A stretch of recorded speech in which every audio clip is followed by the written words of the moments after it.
Chapter 2992. Of course. Left emissary Jin could only think about it.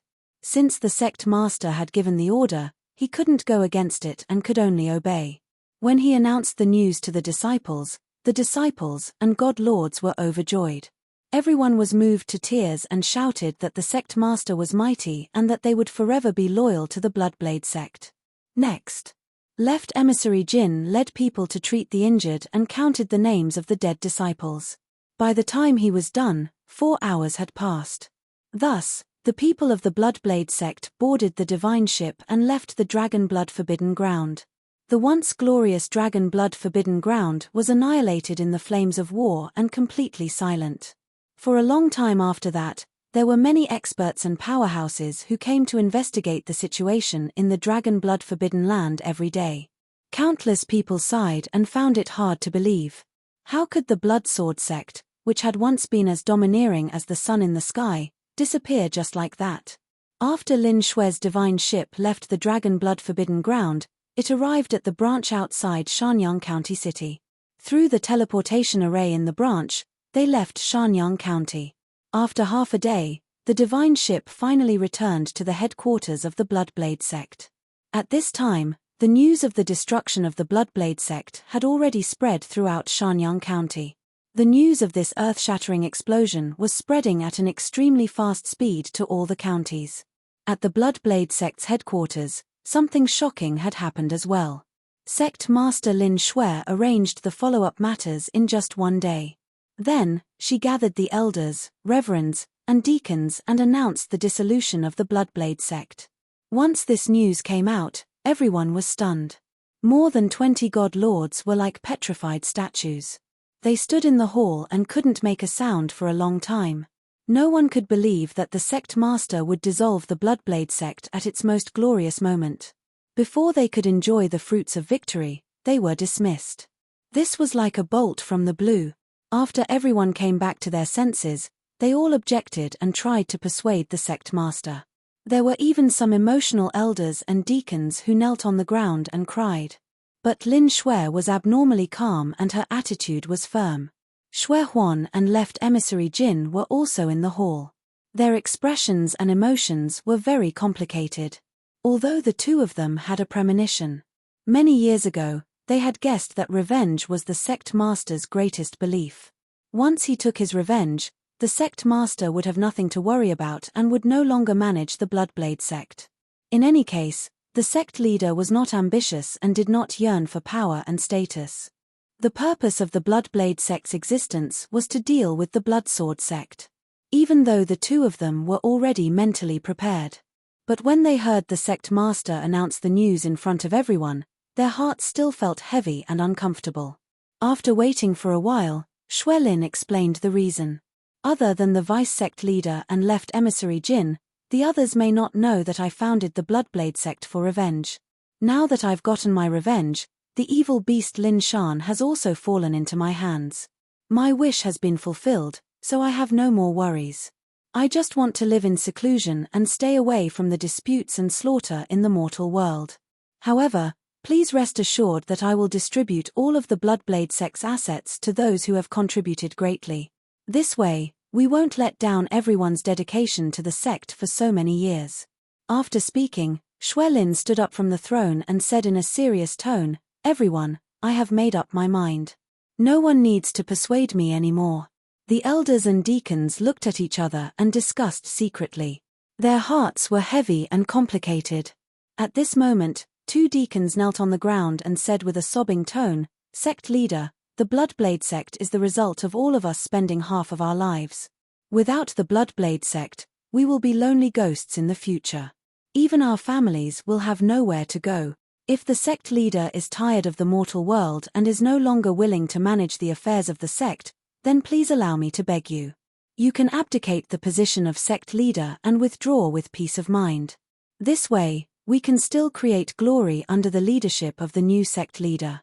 Hearing this deacon's suggestion, the deacons and elders with heavy hearts immediately brightened and became spirited. Everyone weighed the pros and cons and agreed, asking Xuelin to abdicate the position of sect leader and keep the Bloodblade sect. These elders and deacons were all very smart. Although the Bloodblade sect was disbanded, they could receive astronomical compensation and rewards. However, if the Bloodblade sect was kept, they could enjoy power and status and obtain countless wealth and resources in the future. Furthermore, as one of the 5 major sects, the Bloodblade sect's descendants would be protected for 10,000 years. Because of this, everyone took the risk of angering Xue Lin and persuaded her to abdicate the position of sect leader.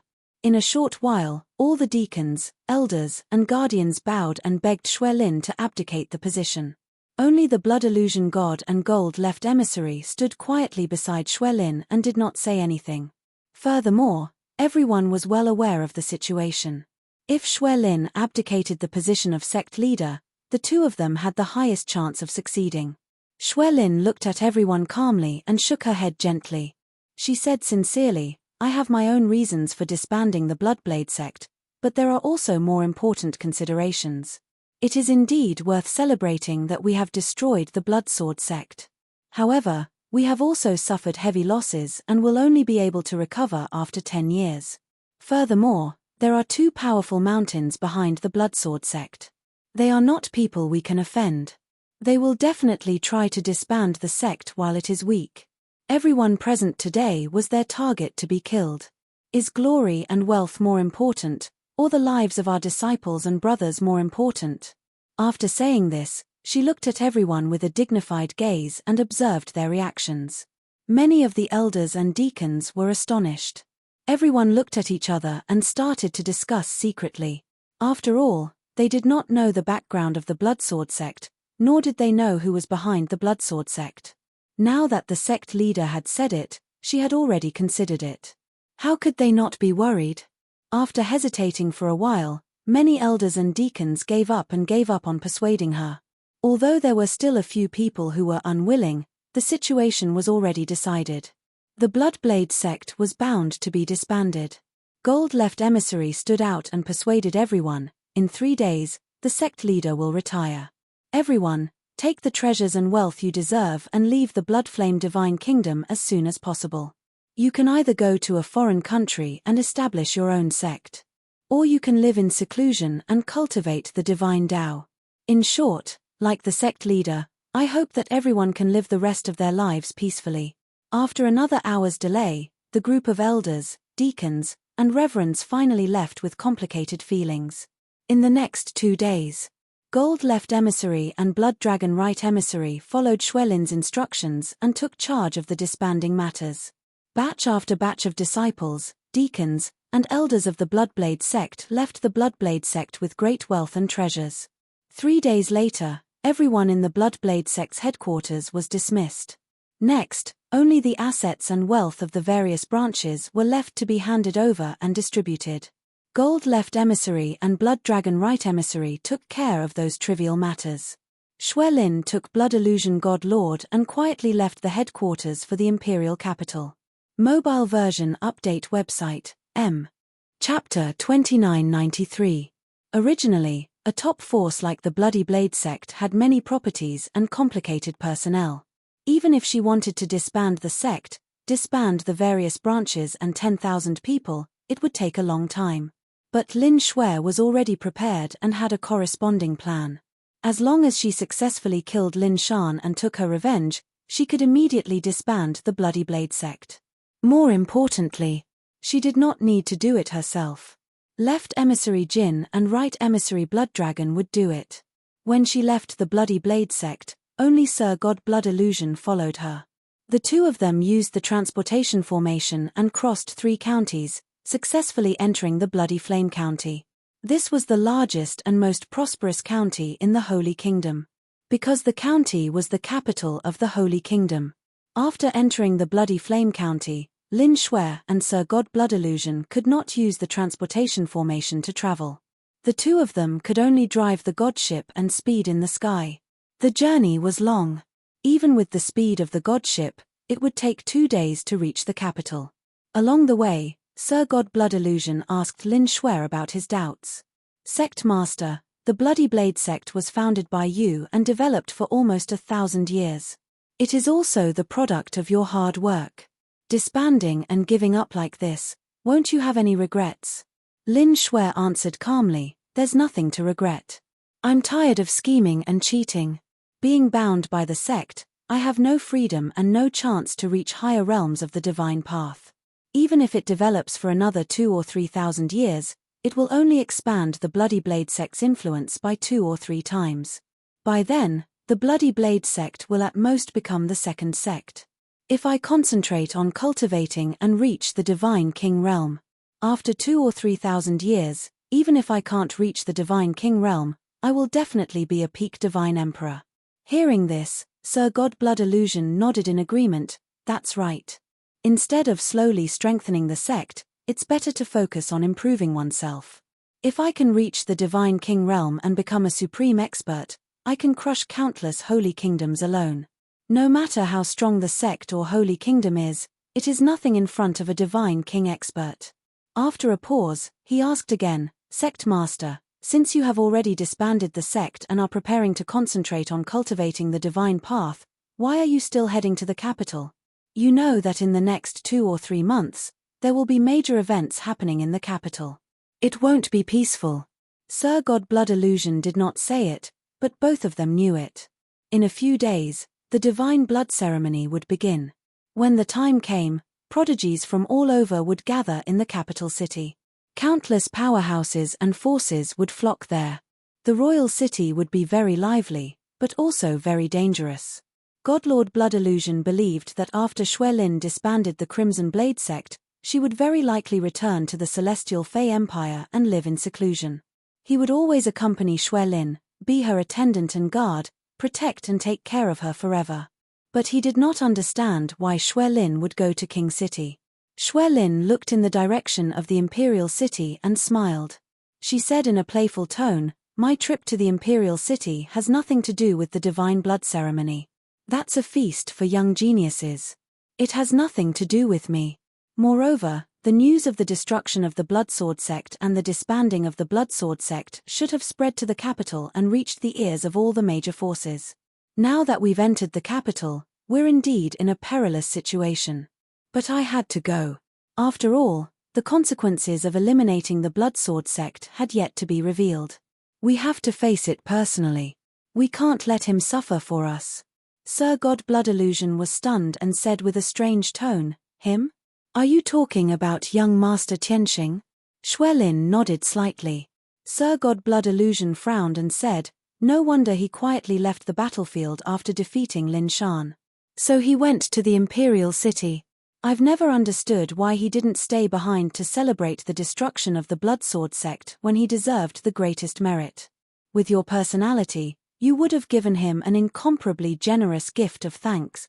Could it be that young Master Tianxing is indifferent to fame and fortune and doesn't care about resources and wealth? But if that's the case, why did he go to the Imperial City? Could it be that he wants to participate in the Divine Blood Ceremony? Shui Lin shook her head and said calmly, it's not that he's indifferent to fame and fortune, nor is it that he looks down on my gift of thanks.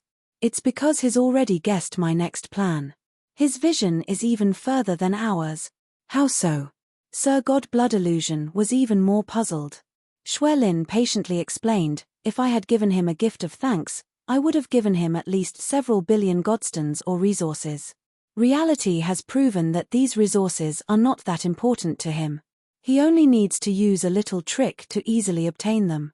But those several billion godstones are an enormous fortune to the disciples of the Bloodsword sect. He would rather not give me a gift of thanks and fulfill my plan so that I can smoothly disband the Bloodsword sect. This is the first reason. The second reason is that he already knew that the Bloodsword sect had the support of a prince and that it involved the number 1 sect, the Heavenly Unity sect. Regardless of the reason, the Bloodsword sect was able to latch onto the Heavenly Unity sect. If we destroy the Bloodsword sect, that prince and the Heavenly Unity sect will take revenge on us. On the surface, it seems that the faction that destroyed the Bloodsword sect is our Bloodsword sect. But in reality, all the great sects understand that the person who truly destroyed the Bloodsword sect is young Master Tianxing. If he stays in the Bloodsword sect, he will attract the revenge of a large number of experts and endanger the disciples of the Bloodsword sect. Thus, he took the initiative to go to the imperial city and deliver himself to his opponent. This way, the revenge against him will only be carried out in the imperial city. And the Blood Sword sect will be able to avoid this calamity and smoothly disband according to my plan. Since I've already guessed his intentions, how can I let him fight alone and face the dangers from all sides? I have to join hands with him to survive this calamity. Only then can I retire with a clear conscience. Sir God Blood Illusion was extremely shocked at these words, and an expression of disbelief appeared on his face. When you killed Lin Shan, young Master Tianxing had already considered this. Moreover, you and Sir Tianxing have only met once. How do you know each other so well? Is this what it means to have telepathy? Xuelin waved her hand and said with a playful smile, wrong, it's not telepathy, but because there are thousands of stupid people, but smart people are all the same. Whatever we could think of, he had already thought of, even further than us. Moreover, I have a strong premonition that he will definitely participate in the Divine Blood Ceremony. This time, the Divine Blood Ceremony would become even more exciting because of his appearance. In fact, there might even be unforeseen changes that occur. Sir God Blood Illusion was even more dumbfounded. He asked in puzzlement, Sect Master, although Mr. Tianxing is a top genius and an interesting person, he is still a genius. However, the Divine Blood Ceremony had been going on for several thousand years, and it had always followed the rules without any problems. Aren't you thinking too much? Xuelin glanced at him and said calmly, there is only one step between stupidity and cleverness. If you believe it, there is. If you don't, there is nothing. Moreover, that kid is a super troublemaker. Wherever he goes, he will cause trouble. The Imperial City is so lively, with many geniuses and heroes gathering. If he doesn't cause a big mess, he wouldn't be him. Sir God Blood Illusion smiled awkwardly and said, why do I feel like you and he are old friends who have known each other for hundreds of years? Chapter 2994. Godly Lord Blood Illusion had followed Lin Shui for nearly 1,000 years. He was the first friend Lin Shui made after entering the Great Yang Empire. He was also her most loyal supporter. But until now, he still could not see through Lin Shui sometimes. With her experience, strength, and age, she should be a high and mighty demoness who killed decisively. Most of the time, she behaved as such. But for some reason, she would occasionally reveal some characteristics that did not match her age. For example, naivety, arrogance, and unruly. To Godly Lord Blood Illusion, it was more difficult than breaking through to the Godly Monarch realm to completely understand Lin Shui's thoughts. But today, his horizons had been broadened. Lin Shui and Ji Tianxing had only met once, but they understood each other so well. It was as though they were telepathic. Godly Lord Blood Illusion could not help but mutter. Could they have been friends for a long time? Or was there a special fate between the two of them? After a moment of silence, he cleared these unrealistic thoughts from his mind. He continued asking, Sect Master, Lin Shan's godhead is already in your hands. Don't you hate him the most? Why haven't you dealt with him yet? Why are you still putting him aside? At the mention of Lin Shan, Lin Shui's eyes immediately turned cold and sharp. She sneered and said in a sinister tone, that bastard is the person I hate the most in my life. How can I deal with him so carelessly? If I don't bring him back to the Celestial Fey Empire and deal with him in front of my father's grave, how can I resolve the hatred in my heart? How can I comfort my father's soul in heaven? Godly Lord Blood Illusion was silent. He nodded and did not say anything else. At the same time, Bloodflame County, in another direction. Ji Tianxing was sitting on the back of a black dragon as he flew towards the Imperial City. Since he left the Dragon Blood Forbidden Ground, he had been traveling for nearly 10 days and crossed 2 counties. He estimated that he would reach the Imperial City in about 4 days. And the Divine Blood Ceremony would be held in 6 days. He could still make it. It was worth mentioning that he had been attacked 3 times in the past few days. The first attack was when he left the border of Shanyang County. 9 middle-level godly lords led more than 100 heaven god experts and attacked him ferociously. The 2 sides fought fiercely for half an hour before Ji Tianxing killed them all. The results were remarkable. Not only had he obtained a large number of quintessence fragments, but he had also obtained several billion worth of resources and treasures. However, he was unable to find any identification on those people. Even so, Ji Tianxing didn't need to investigate to guess. Those people should be the remnants of the Blood Sword sect.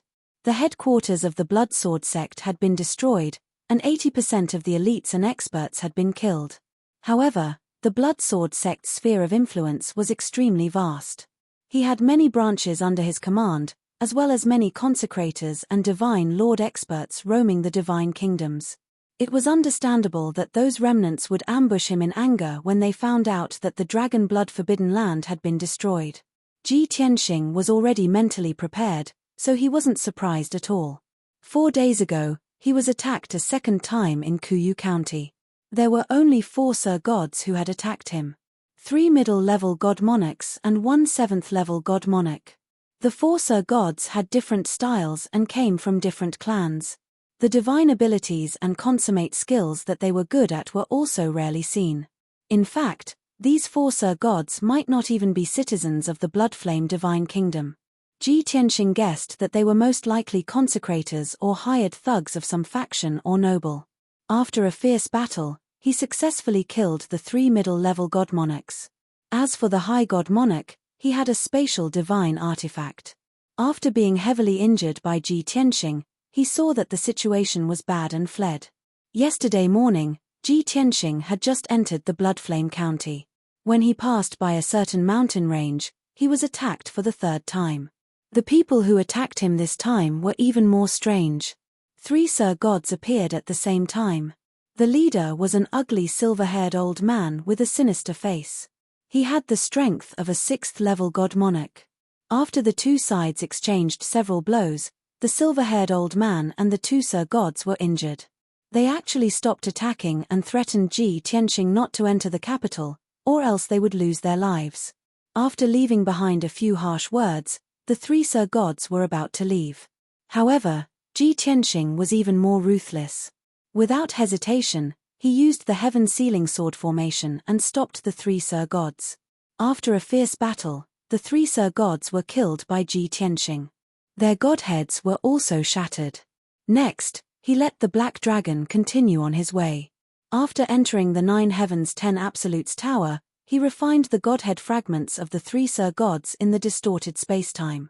He gained 10 new laws and his strength increased. These were secondary. The most important thing was that Ji Tianxing discovered that these 3 Sir Gods were actually from the Fiend Blood Palace. The 3 of them were Purple Star Assassins. The silver-haired old man was the strongest and ranked very high.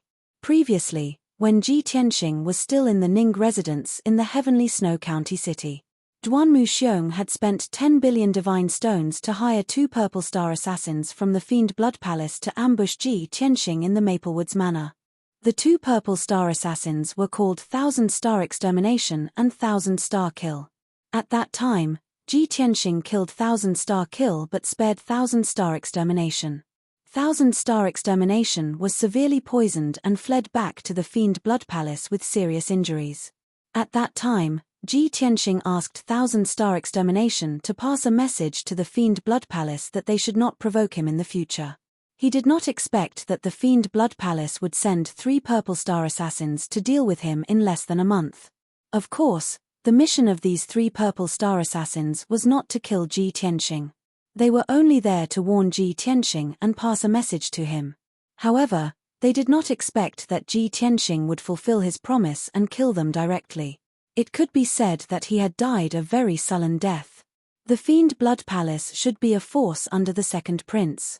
At that time, I let 1000 Star Extermination go and asked him to pass a message to the Fiend Blood Palace. I thought that the Fiend Blood Palace would retreat and not dare to deal with me again. Now, the Fiend Blood Palace obviously did not take my words seriously. Could it be that the second prince also wants to get involved in this mess and kill me? The enmity between Ji Tianxing and the second prince began because of the Qingshan city governor. The 50,000 sets of Divine Realm equipment were prepared for the second prince, but Zhen Wushuang intercepted them. Later, it involved Princess Qianfeng, one of the second prince's confidants, who was also killed by Ji Tianxing. Thinking of these things, Ji Tianxing was already mentally prepared.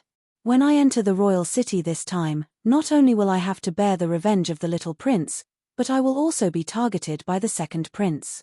Even the people of the He Tian sect are likely to attack me. The royal city must be very lively, right? Ji Tianxing sat on Black Dragon's back, looking at the southern sky and muttering to himself. At this time, White Dragon, who was standing behind him, asked, "Master, Black Dragon has been on the road these days. You have been cultivating in seclusion in the divine tower for a long time. You have refined the godhead fragments of those divine emperors. How many laws have you mastered?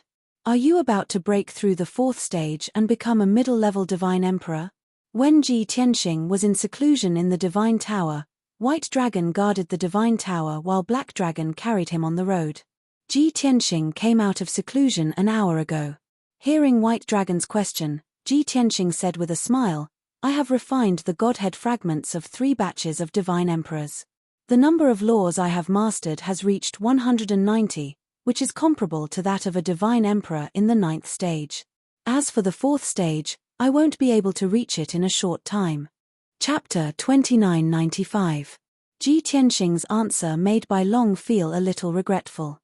Although Master has mastered as many as 190 laws, I reckon that in the entire Bloodfire Divine Kingdom, there is no second person who is as strong as you. But after all, you are still a lower Divine Lord and have not broken through to the middle Divine Lord. Entering the Imperial City this time, you will face the Divine Kingdom's top experts. Moreover, the various forces are likely to join forces to deal with you. If you can break through to the 4th stage, we will have nothing to worry about. Bai Long sighed with some regret and muttered softly, "If not, you don't have to be protective of the fairer sex. If you can keep that blood saber, our chances of winning will be much higher." Ji Tianxing glanced at him and asked with a faint smile, "Do you think that I returned the blood saber to Xuelin because I am protective of the fairer sex?" Cough cough. Bai Long coughed twice to hide his embarrassment and said with a smile, "No, Master, that is called the demeanor of a powerhouse. You don't want to take advantage of others." Ji Tianxing rolled his eyes at him, "I'm too lazy to talk to you. Let Burial of Heaven explain." Burial of Heaven's deep and powerful voice immediately sounded in Bai Long's mind. Xuelin's blood saber was originally a monarch-grade artifact of the demon clan. It was transformed from the sharp teeth of the ancient demon king. After 10,000 years of killing and blood infiltration, the demon saber has long turned into a killing blade. The blood aura is too strong. Even Xuelin was infected by the blood saber's killing aura and her soul became chaotic. As a result, her personality was erratic and unpredictable.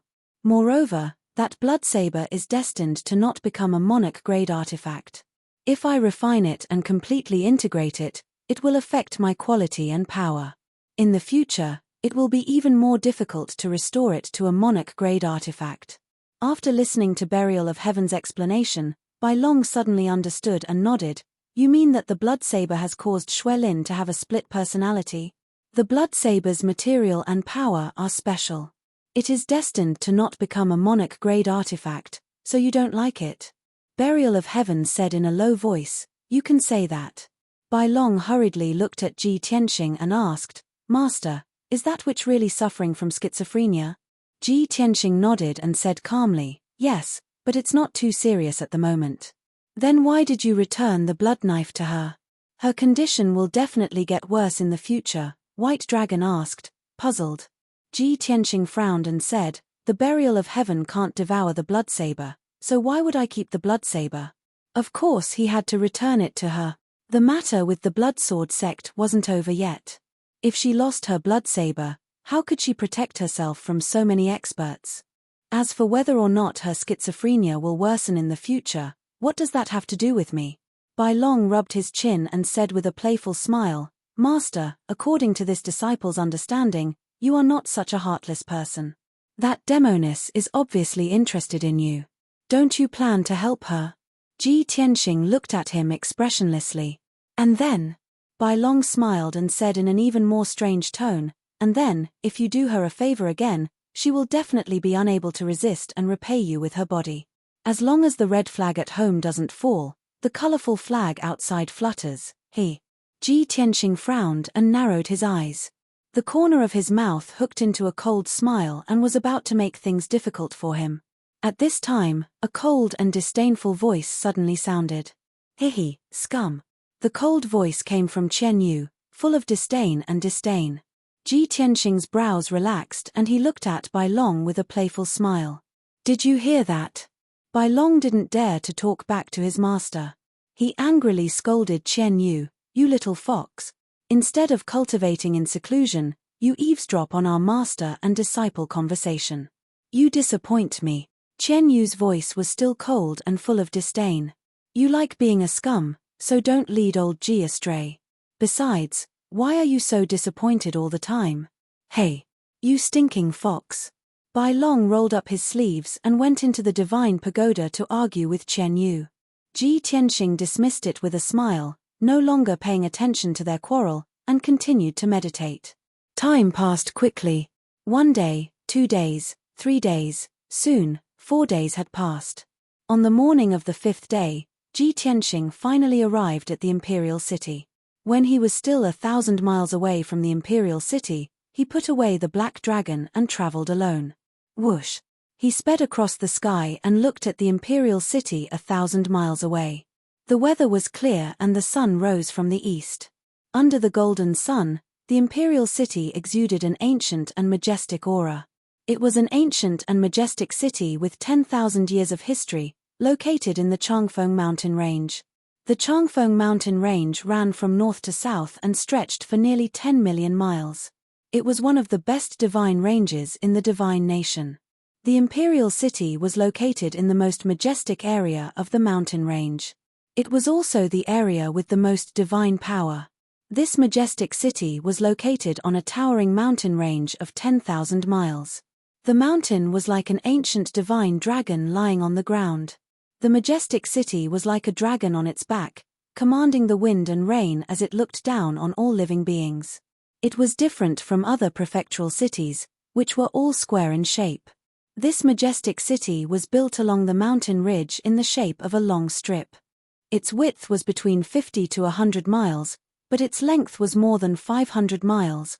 Such a majestic city was large enough to accommodate 8 million people and deities. The ancient city walls were hundreds of feet tall and glowed with a black and red luster. One could clearly see the mottled traces of time. There were many tall buildings and palaces in the city.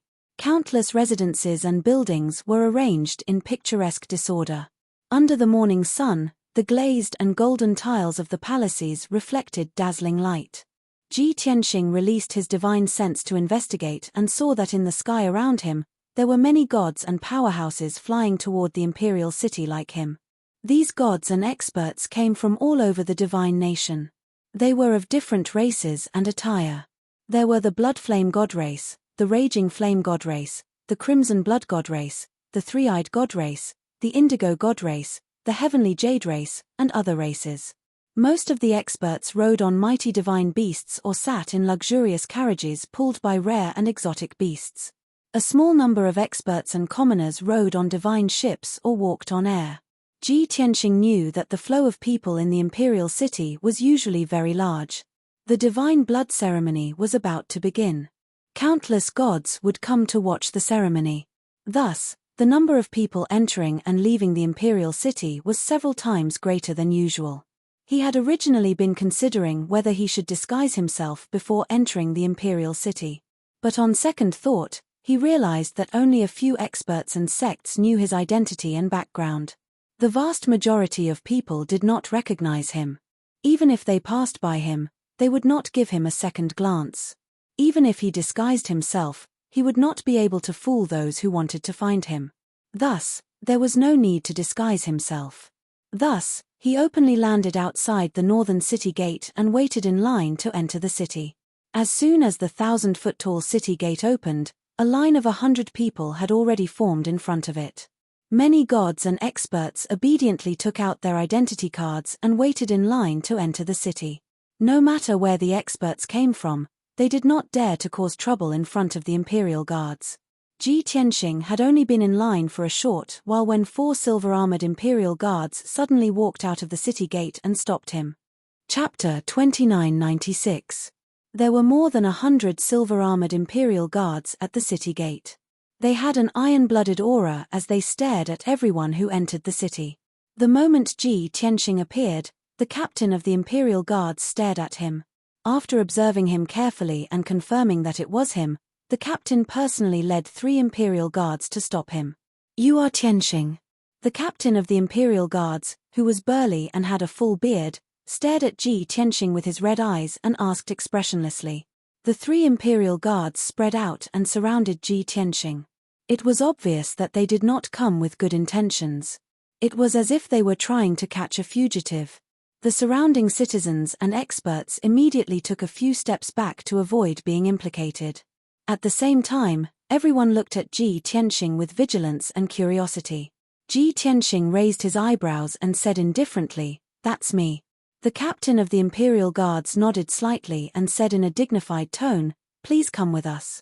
Ji Tianxing gave him a deep look, but he didn't refuse or resist. He only nodded. Then, he followed behind the captain of the Imperial Guards and was surrounded by 3 other Imperial Guards. They crossed the city gate and entered the Imperial City. The surrounding citizens who were watching the show were curious and gloating. They started to whisper and discuss. Who is that kid? Why is he being targeted by the Imperial Guards? It seems that he is a fugitive from the Imperial City. Very likely. Every year, there will be a few foolish fugitives who think that they can fool others and try to sneak into the Imperial City. In the end, they are all seen through by the Imperial Guards. He is being taken away by the Imperial Guards. That kid is in trouble. However, a few Sir God experts in the crowd frowned and pondered. Their expressions were complicated. Their strength and status were higher. Of course, they would not be as superficial as the ordinary citizens. Just now, they all heard the captain of the Imperial Guards say please. On the surface, the captain of the Imperial Guard's attitude was cold and dignified. But in reality, he was not disrespectful or offensive to Ji Tianxing. Moreover, they only took Ji Tianxing away. They did not escort or tie him up. If they really wanted to catch a fugitive, how could they be so gentle? When the Divine Lords noticed this, they could not help but be curious and speculate. Who was Tianxing? Suddenly, one of the Divine Monarchs thought of something that happened recently. Friends, please prompt. Pay attention to the rest of your eyes after reading for a long time. 00 recommended reading. She and Legend's expressions changed dramatically, and they exclaimed, "Is it him? How is this possible?" His exclamation attracted the attention of the people around him. Many commoners and a few Divine Lords looked at him and began asking questions. "Senior, who was that kid just now? Brother, do you know that white-robed brat? That kid is from a foreign race. Did he do something wrong?" The Divine Lord Powerhouse remained silent, his expression solemn and indifferent. When everyone asked too many questions, he really couldn't stand the disturbance and endured it. He couldn't help but scold, "Stop trying to get to the bottom of this matter. That young master's identity isn't something that we can investigate." Seeing this Divine Lord's solemn expression and solemn tone, the crowd realized the seriousness of the matter and did not dare to pester him any further. The captain of the Imperial Guards and 3 other Imperial Guards led Ji Tianxing into the royal city. They walked along the wide bluestone road for 1,000 feet and turned into a secluded alley. Then, the captain of the Imperial Guards asked the 3 Imperial Guards to leave and faced Ji Tianxing alone. He cupped his hands at Ji Tianxing and said respectfully, "Young Master Tianxing, there were too many people at the city gate just now. I had no choice but to offend you. Please forgive me." Ji Tianxing nodded slightly, his expression was calm as he said, "Let's get down to business. Who wants to see me?" The captain of the Imperial Guards looked around and saw that there was no one following them within 1,000 feet. Then, he replied cautiously, "My master invites you to meet him. He has something important to tell you. Lead the way."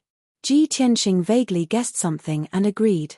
The captain of the Imperial Guards did not waste any more time.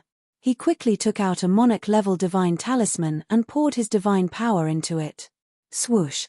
The golden divine talisman ignited and burst out with dazzling white light, engulfing him and Ji Tianxing. The space distorted, and the two figures disappeared into thin air. In the next moment, Ji Tianxing and the captain of the Imperial Guards teleported hundreds of miles away and appeared in a manor in the northern part of the city. This manor occupied an area of 10,000 feet in radius. It was built beautifully and exceptionally luxuriously. There were rows upon rows of palaces and residences in the surroundings, but the environment was very quiet and peaceful, and the divine power was extremely abundant. It was easy to imagine that such a luxurious residence in the royal city would definitely be expensive. Most likely, only the major powers and nobles would be able to possess them. The captain of the Imperial Guards led Ji Tianxing through the garden and corridors to the rockery beside the lake. And friends, please pay attention to the rest of your eyes after reading for a long time. 00 recommended reading NBSB. He cast a spell to dispel the illusory formation and opened a secret door. Only then did he enter the dark tunnel. Following the winding passageway, the two of them arrived at the door of a secret room at the bottom of the lake. The captain of the Imperial Guards bowed towards the door and respectfully said, "Master, young Master Tianxing is here." From the pitch-black door of the secret room, a dignified male voice came, "Invite him in." The captain of the Imperial Guards responded and cast a spell to dispel the formation, opening the door of the secret room.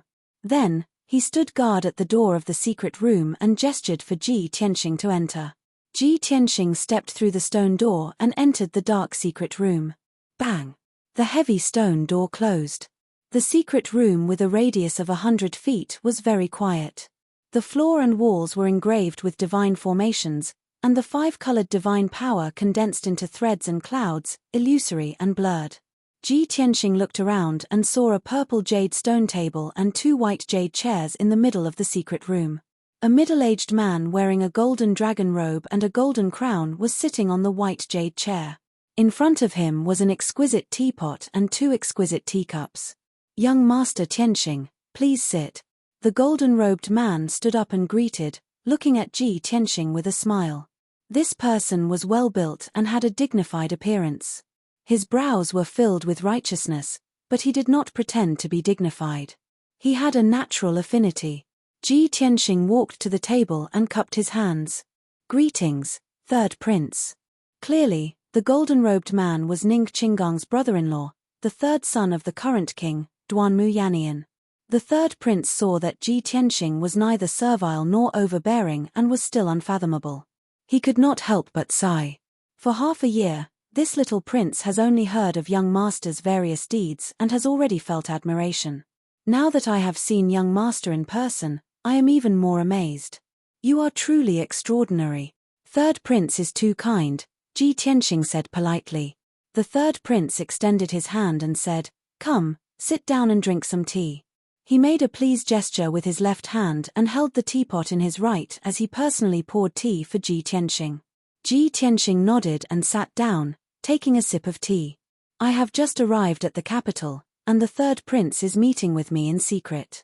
Could something big have happened?" The third prince nodded slightly, and the smile on his face disappeared. He said with a heavy expression, "Yes, something big has happened. After the divine blood ceremony, the king will appoint a crown prince." Chapter 2997. Ji Tianxing's temperament was relatively straightforward. After meeting with the third prince, he did not beat around the bush and went straight to the point. Unexpectedly, the third prince was even more straightforward than him and directly threw out a heavy bomb. Even though Ji Tianxing's state of mind was as steady as Mount Tai and his state of mind was as still as an ancient well, he could not help but frown. "This is too sudden." Ji Tianxing frowned and said in a dignified tone, "All these years, the three princes have been secretly competing for the throne.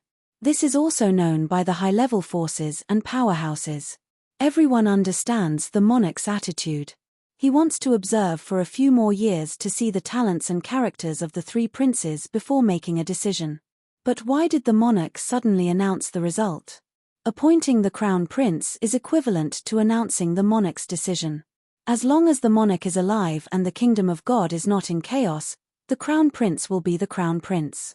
After the monarch abdicates, the crown prince will automatically succeed the throne. There are no twists and turns or accidents to speak of.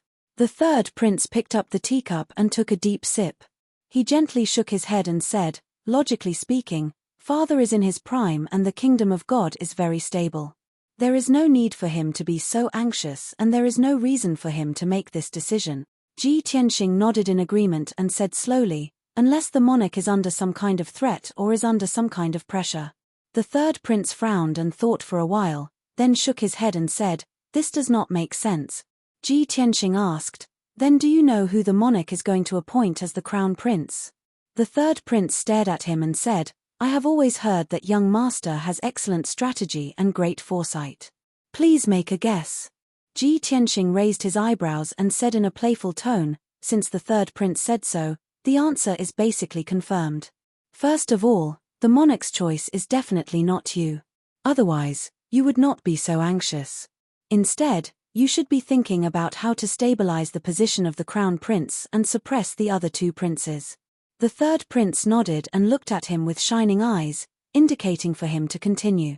Ji Tianxing raised 2 fingers and continued, second of all, the monarch's choice is not the second prince. Because the second prince has always advocated for the crown prince and is the most popular among the people. He has the most power and background. If he were to become the crown prince, it would be an expected outcome. But you've fought with him for many years, so you must have a lot of information on him. You have a good chance of winning. Hearing this, the third prince narrowed his eyes, a look of deep shock flashing through his eyes. The fact that Ji Tianxing was able to pick out the second prince had already surprised him. He did not expect Ji Tianxing to be able to guess the trump card in his hand and the way to deal with it. This made everyone have a whole new level of respect for him. Ji Tianxing withdrew his finger and said with a smile, so, it goes without saying who will be the crown prince. Perhaps no one would have thought that the crown prince that the monarch was going to appoint would be the most low-key and inconspicuous little prince. It was precisely because he was the youngest that he acted the most low-key. He had never revealed his ambition, nor did he have a powerful background. Therefore, you and the second prince both ignored him and did not treat him as a competitor.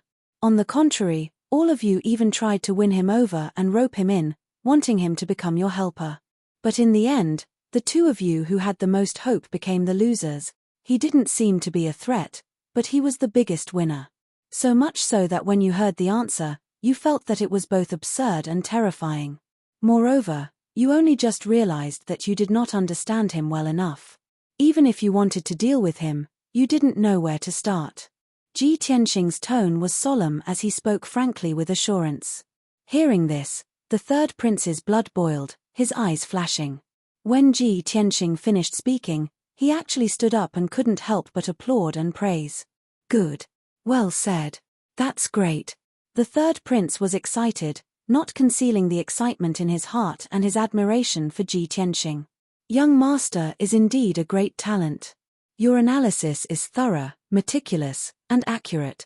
He was very clear that it had not even been a year since Ji Tianxing had appeared in Qingshan City. In such a short time, Ji Tianxing had risen step by step and finally arrived at the capital. The third prince knew that he was powerful and ruthless. The destruction of the Blood Sword sect was the best proof. But he did not expect that Ji Tianxing had never come into contact with princes, royalty, or power.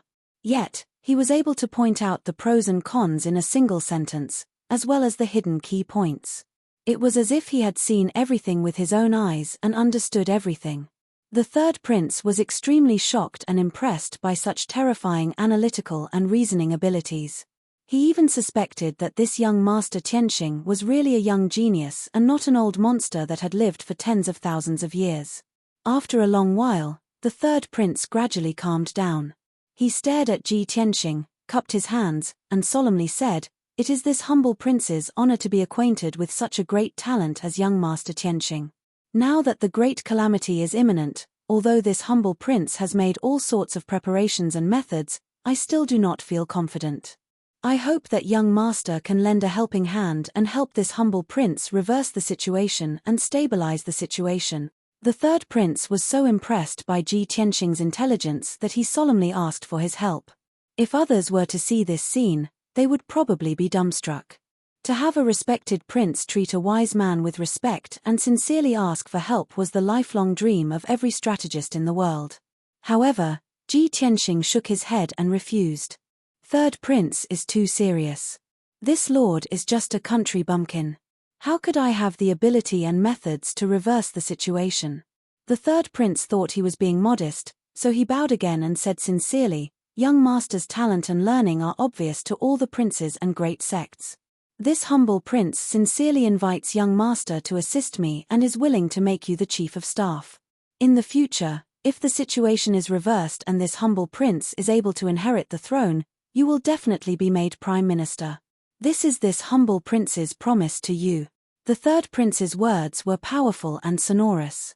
If it were any other divine monarch, they definitely would not be able to resist this temptation, let alone refuse the third prince's sincerity. However, Ji Tianxing still shook his head and said with a chuckle, "Third prince misunderstands. This lord is just a passerby who yearns for unfettered freedom and will not be reluctant to part with the mortal world. As for your country's struggle for the throne, in the end, it has nothing to do with this lord. No matter who becomes the crown prince and who inherits the throne, it is the Duanmu family's business."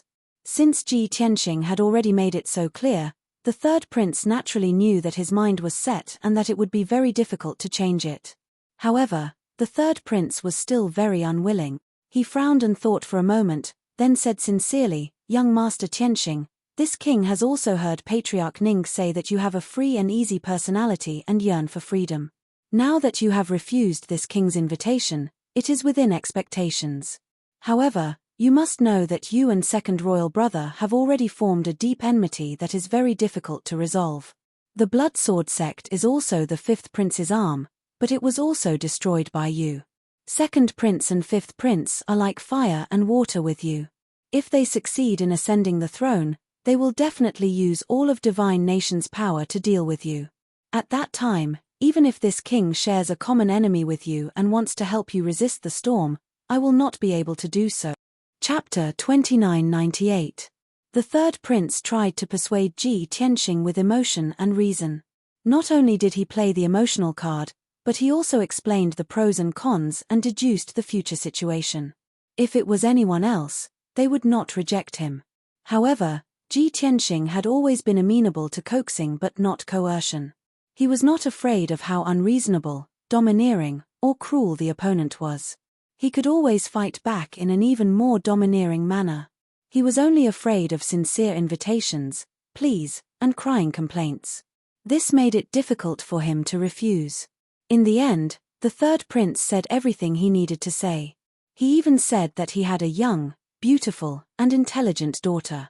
She was only 18 years old this year, and her name was Princess Yinling. Princess Silverbell was the apple of their eye, and the brightest pearl of the royal family.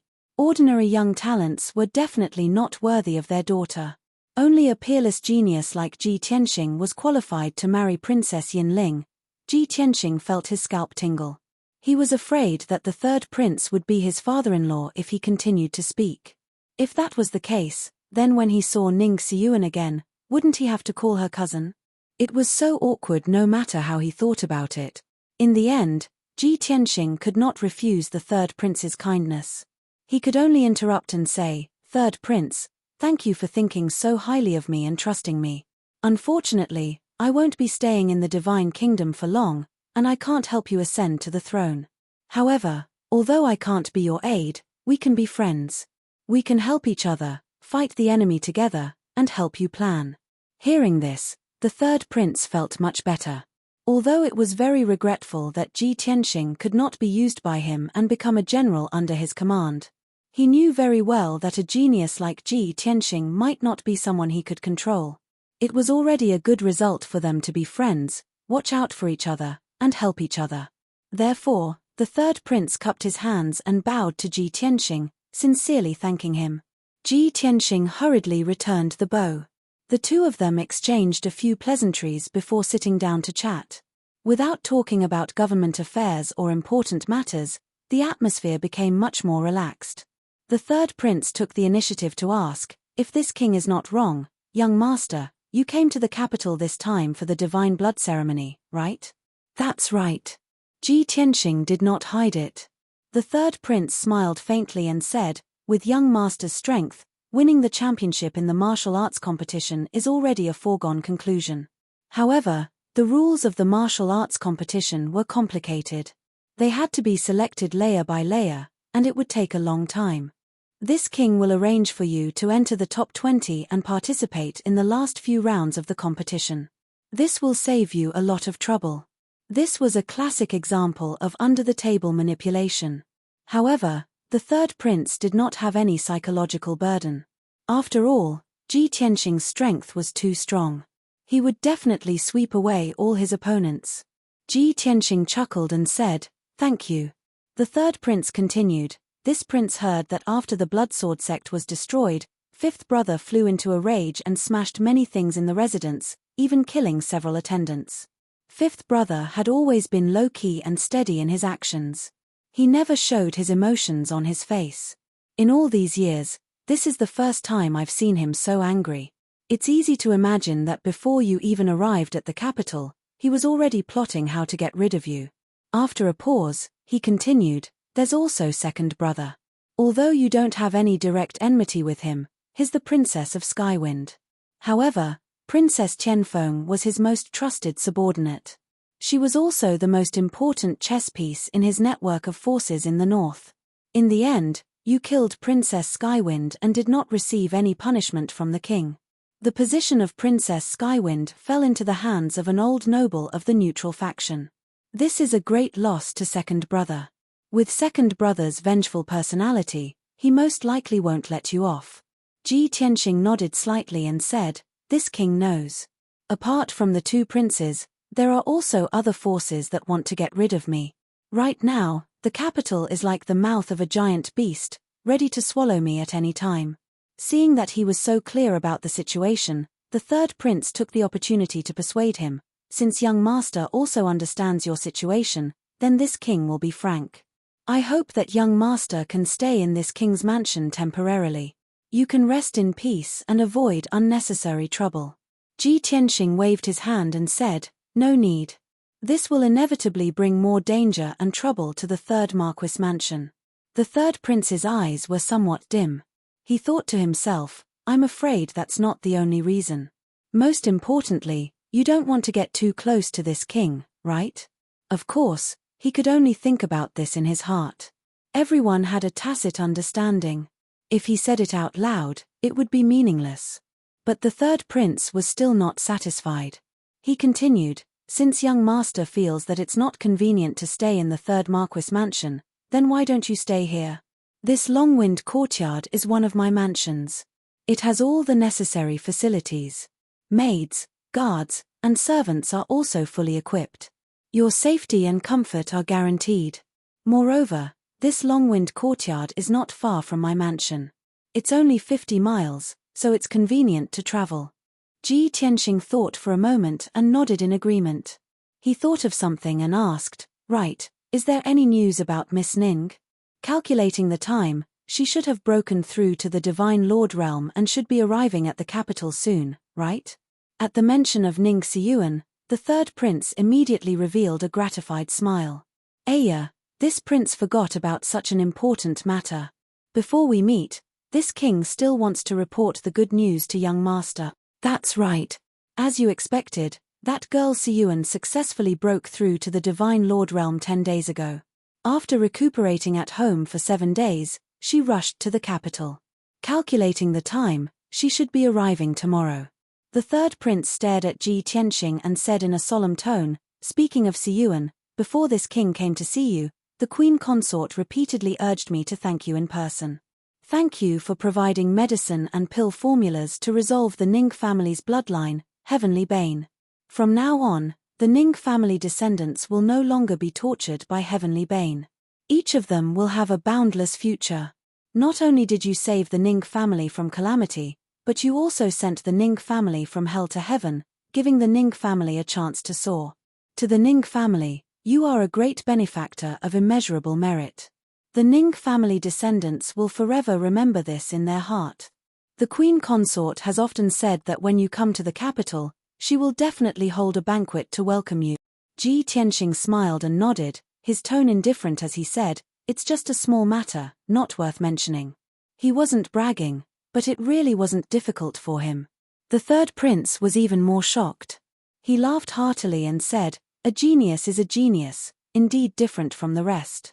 The heavenly bane that has troubled the Ning family for thousands of years is just a small matter to you. This is the difference between us. To say something presumptuous, this king sometimes fantasizes that this king can be as extraordinary as young master. Even if I have to give up the throne and the identity of a prince, I am willing to do so." Ji Tianxing only smiled slightly and didn't comment. However, the voice of the burial of heaven sounded in his mind and said disdainfully, "This guy really knows how to dream. A mere prince and monarch in exchange for the soul of a divine king? Ha ha. Even the great Yang Empire's emperor isn't fit to carry our shoes." Chapter 2999. A person's manner of speech and bearing depended on their status and knowledge. A noble figure like the third prince was naturally at the top of the Bloodfire divine kingdom. But in front of Ji Tianxing and the burial of heaven, he was still a frog at the bottom of the well. How could a divine lord who had never walked out of the great Yang Empire know the vastness of the Qianbei region, the vastness of the boundless heaven continent, and the vastness of the divine realm? Ji Tianxing definitely would not refute the third prince. That would be losing his bearing. The small talk was over. The third prince exhorted Ji Tianxing again before he took his leave. Of course, he left quietly. Ji Tianxing stayed in the long-wind court temporarily and left the secret room to enter the main hall. He used his divine sense to observe the entire house. Being vigilant in times of peace was his habit. Not only did he have to understand the layout of the long-wind court and the distribution of people, but he also had to understand the strength of the array defense. In a short moment, he observed clearly. The long-wind court with a radius of 10,000 feet was enough to accommodate a large family of several thousand people. But there were only 400 people living here. Among them, 300 were guards, and more than 100 were servants and maids. 2 monarch-grade high-grade great arrays enveloped the entire house. The guards were divided into 3 teams, patrolling in shifts, day and night. On the surface, the long-wind court's defensive power was not weak. It was difficult for ordinary people to sneak in. But Ji Tianxing was clear that this could not stop a high divine lord at all. He was about to personally take action and modify the 2 great arrays. At this time, a white-bearded old man in a purple robe and a square turban hat brought 4 experts into the main hall. Old man Lai Fu pays respect to young master. Subordinate pays respect to young master. The white-bearded old man took the lead to bow. The 4 young experts followed closely behind. Ji Tianxing raised his head and looked. Glancing at Lai Fu, he guessed his identity. 6th level Divine Lord Realm, a veteran middle Divine Lord. He should be the housekeeper of the Longwind Court. As for the 4 young experts, there were 3 strong and tall young men and a tall and muscular red-haired woman. These 4 people's strengths were all around 3rd level Divine Lord Realm. They were the cream of the crop among low-rank divine lords. Ji Tianxing took his seat at the head of the table and said calmly, "Everyone, please dispense with the formalities. Lai Fu, please speak your mind." Lai Fu and the others thanked him before straightening their backs to speak. Reporting to young master, this old man is the housekeeper of Changfeng Courtyard, responsible for guarding the courtyard and managing the internal affairs. The Lord had already instructed that the young master would stay here for a while. This old man will do his best to take care of all the internal affairs and will not disturb young master. If young master has any requests, just let me know. Ji Tianxing nodded in satisfaction. Okay, continue. Lai Fu then pointed at the 4 young experts and introduced, "These 3 young Sir Gods are the captains of the 300 guards of the Eternal Wind Courtyard. They take turns to guard the courtyard and protect your safety. You can choose a few people to serve by your side. This is Sir Immortal Zhen Hong, the leader of the maids in the residence. He is very suitable to protect you." When Lai Fu spoke, his expression was respectful and his tone was normal. There was nothing wrong with it. But his last sentence was a little thought-provoking. Ji Tianxing couldn't help but frown and look at the red-haired woman. This woman was from the Angry Blood God clan. She was about 3 meters tall and had a pretty face. Her skin was a healthy wheat color and her limbs were long and slender. Especially her legs, which took up 60% of her body. It was very exaggerated. Her body was neither fat nor thin. She was in a fit, well-proportioned, and sturdy state. It could be imagined that her explosive power, endurance, and toughness far exceeded that of an ordinary Sir God. If she entered a state of battle, she could turn into a female Tyrannosaurus. For most men, a woman with this kind of appearance and temperament had a special charm and temperament. But Ji Tianxing didn't care if the woman was beautiful or not. He didn't have any bad thoughts. While he was sizing up Sir Immortal Zhenhong, Sir Immortal Zhenhong also looked at him without any hesitation and seriously sized him up. She didn't show a shy look like a normal woman and bury her head in her majestic chest. It could be imagined that her personality and behavior were not shy and gentle. Most likely, she was straightforward and fiery. Moreover, the 3 guard captains also stared at Ji Tianxing with a complicated look in their eyes. They were in awe but also vigilant and defensive. Ji Tianxing glanced at them and suddenly understood. The 3 of you are pursuing Sir Immortal Zhenhong? He raised his eyebrows and asked indifferently. It was just a casual question, but it pointed out the thoughts of the 3 guard captains and Sir Immortal Zhenhong. The atmosphere suddenly became awkward. Sir Immortal Zhenhong's eyes flashed with a trace of surprise and quickly lowered his head. The 3 captains were also embarrassed and quickly turned their heads to look elsewhere. Lai Fu was afraid that Ji Tianxing would be angry, so he quickly smoothed things over and explained with a smile, "Young master, please calm down. There is no such thing. It's just that the 4 of them came to the Longwind court and worked together for hundreds of years. They have a deep relationship and are like siblings. It's natural for them to care and take care of each other. But no matter what, you are His Majesty's guest and they are His Majesty's servants. As long as it's your order, we will unconditionally obey and will not go against your will. Moreover, this old man can guarantee with his life that Sir Immortal Zhenhong is pure and has never had intimate interactions with any man. Even your history of romance is blank." Lai Fu's words were a bit explicit. Not only did he imply that Ji Tianxing could do whatever he wanted, but he also guaranteed that Sir Immortal Zhenhong was original. The 3 guard captains immediately lowered their heads even more, hiding deep helplessness and pain in their eyes. Sir Immortal Zhenhong's expression still did not change, but his eyes were cold and indifferent, without any emotional fluctuations. It was as if she was just a puppet. It was a posture of resignation. She suppressed all her will and absolutely obeyed orders. Ji Tianxing suddenly sneered and slapped Lai Fu's face from a distance. Slap. The crisp sound of the slap rang out. Lai Fu covered his cheek and fell to the ground, but he did not dare to get up.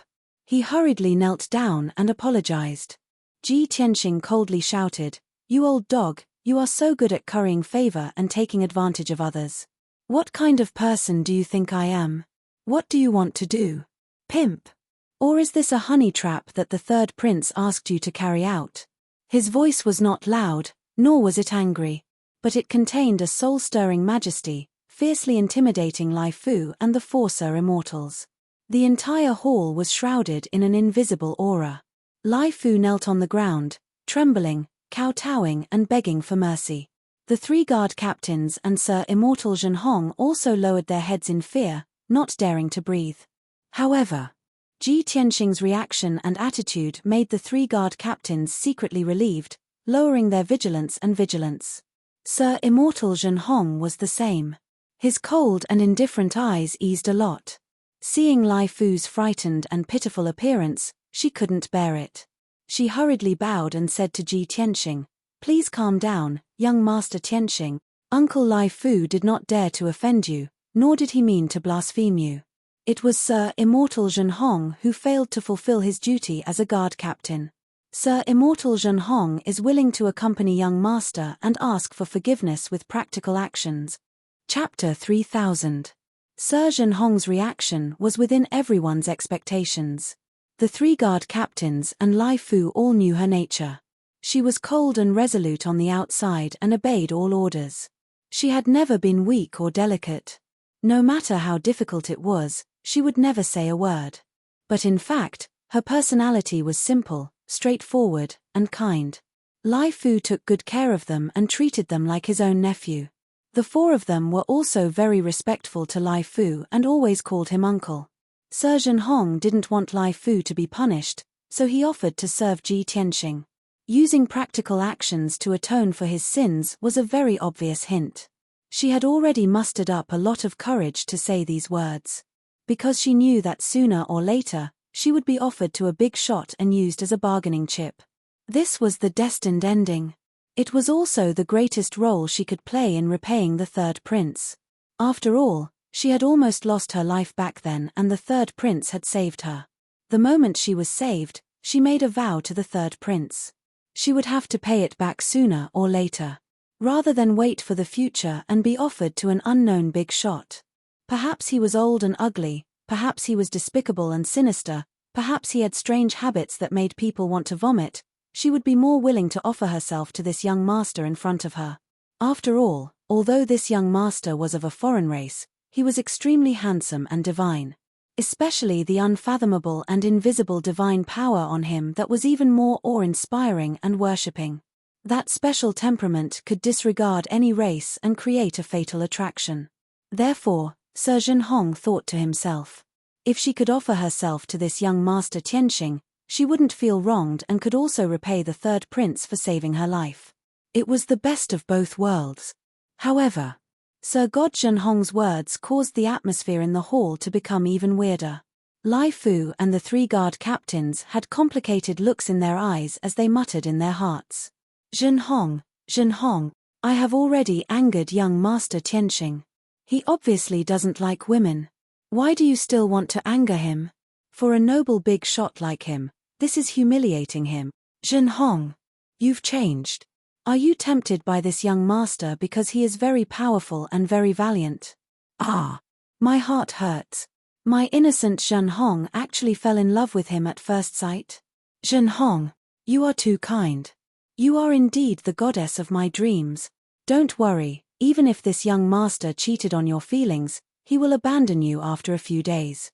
You are still pure in my heart. I will still love you and accept you. Lai Fu and the three bodyguard captains each had their own thoughts. Some were worried and anxious, some were heartbroken, and some were helpless and desperate. Of course, there was also an infatuated person who was waiting to take over.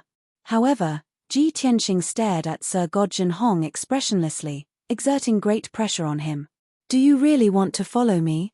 Engulfed by his divine might, Sir God Zhenhong was under great pressure. His body trembled slightly and his divine soul trembled. However, his willpower was very strong. He struggled to look straight at Ji Tianxing and replied with clear eyes, yes. Ji Tianxing was slightly surprised and a little surprised. He secretly used the divine eye secret technique and his eyes turned golden. He stared at Zhenhong and carefully observed him. After a while, he suddenly understood and thought to himself, I see. No wonder he is so special and has such distinctive characteristics. He probably doesn't even know this secret himself, right? Ji Tianxing originally wanted to refuse, but he suddenly changed his mind. Good. I will give you this opportunity. As his voice fell, he withdrew his invisible divine might. Sir God Zhenhong's pressure suddenly disappeared. He immediately let out a long breath, as if relieved of a heavy burden. Lai Fu and the three bodyguard captains were stunned, and their expressions were a little strange. Of course, the four of them muttered in their hearts. Young Master Tianxing just acted like he didn't get close to women and spoke righteously. Why did he accept Zhenhong's service in the blink of an eye? Could it be that he didn't notice Zhenhong's special temperament before and was attracted to him again just now? Zhenhong, Zhenhong, this boy is too hypocritical. You were fooled. First he pretended to be upright and virtuous, then he revealed his powerful strength, and finally he got you. This was the most common technique used by noble young masters to pick up girls. Zhenhong, you are too naive. I am very disappointed in you. Although the result made me very sad, my infatuation will not change. After you are hurt and abandoned by him, I will accompany and comfort you for the rest of my life. Unlike the four men, Sir God Zhenhong didn't have so many thoughts in his mind. After she calmed down, she hurriedly bowed and said, "Thank you for your kindness, young master." Ji Tianxing didn't say anything more. He waved his hand and said, "Today's matter is over. You all can leave. Zhenhong, go tidy up my bedroom. I want to rest." Lai Fu and the 3 bodyguard captains were about to bow and say goodbye. When they suddenly heard this sentence, their expressions changed and their hearts thumped. It can't be, right? It's only noon, and he asked Zhenhong to serve him in bed. Tidy up the bedroom and rest in the daytime? This boy is really impatient. The ancients didn't deceive me. The more serious a person looks on the surface, the more dirty and unrestrained his heart is. The 3 bodyguard captains' hearts seemed to have been trampled by 10,000 alpacas. Lai Fu also had a complicated mood. He hurriedly left the hall. Sir God Zhenhong said yes and went to tidy up the bedroom with a restless mood. Only Ji Tianxing was left in the hall. Silence was restored. Whoosh! A white light flashed. White Dragon, who couldn't bear the loneliness of cultivation, appeared beside Ji Tianxing. He looked outside the hall and saw the backs of the 3 bodyguard captains leaving, revealing a playful smile.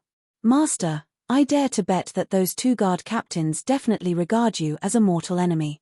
In their minds, you are about to put a hat on them, and grasslands will grow on their heads." Ji Tianxing looked indifferent, frowned and asked, "Why are there 2 and not 3? White Dragon laughed even more mockingly and said in a playful tone, "That's because the 3rd bodyguard captain is a bootlicker. He would rather take over and continue to bootlicker."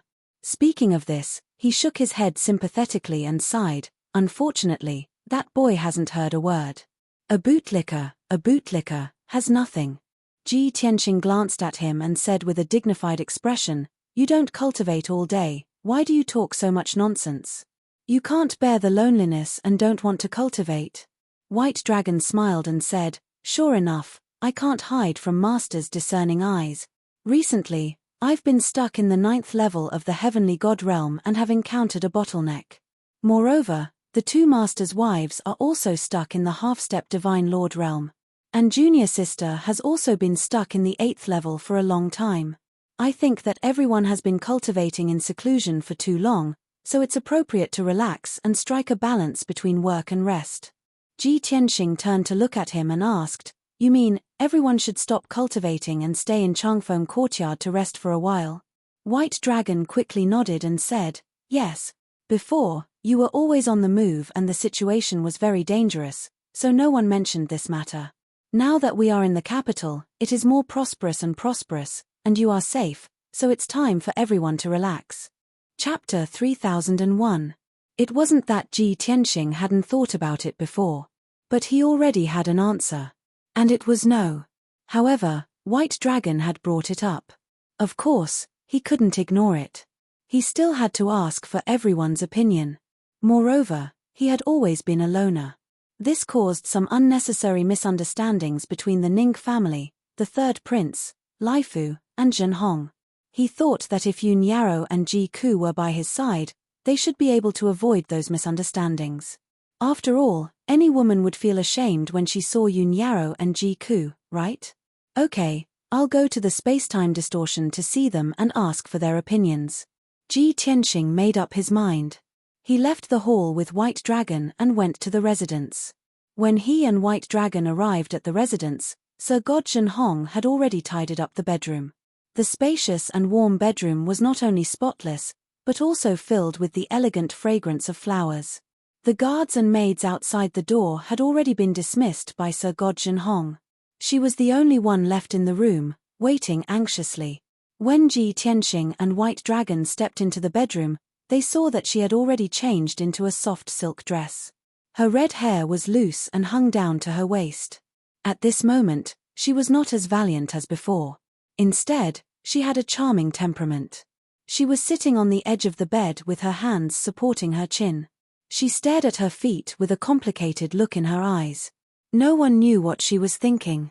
Ji Tianxing suddenly felt awkward and had to stop. White Dragon was stunned for a moment. Then, he revealed a naughty smile and transmitted his voice to Ji Tianxing. "Master, I suddenly need to pee. I'll take my leave now. I won't disturb you anymore." With that, He turned around and was about to leave.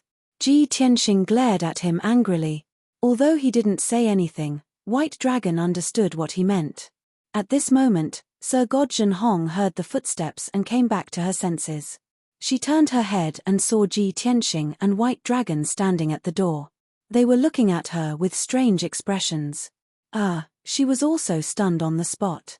She looked at Ji Tianxing and White Dragon with a complicated expression. What is young Master Tianxing trying to do? Why did she bring a stranger here? Don't tell me, he and that white-haired man want me to serve them? He's clearly an elegant young master, how can he be so disgusting? This thought flashed through Zhenhong's mind.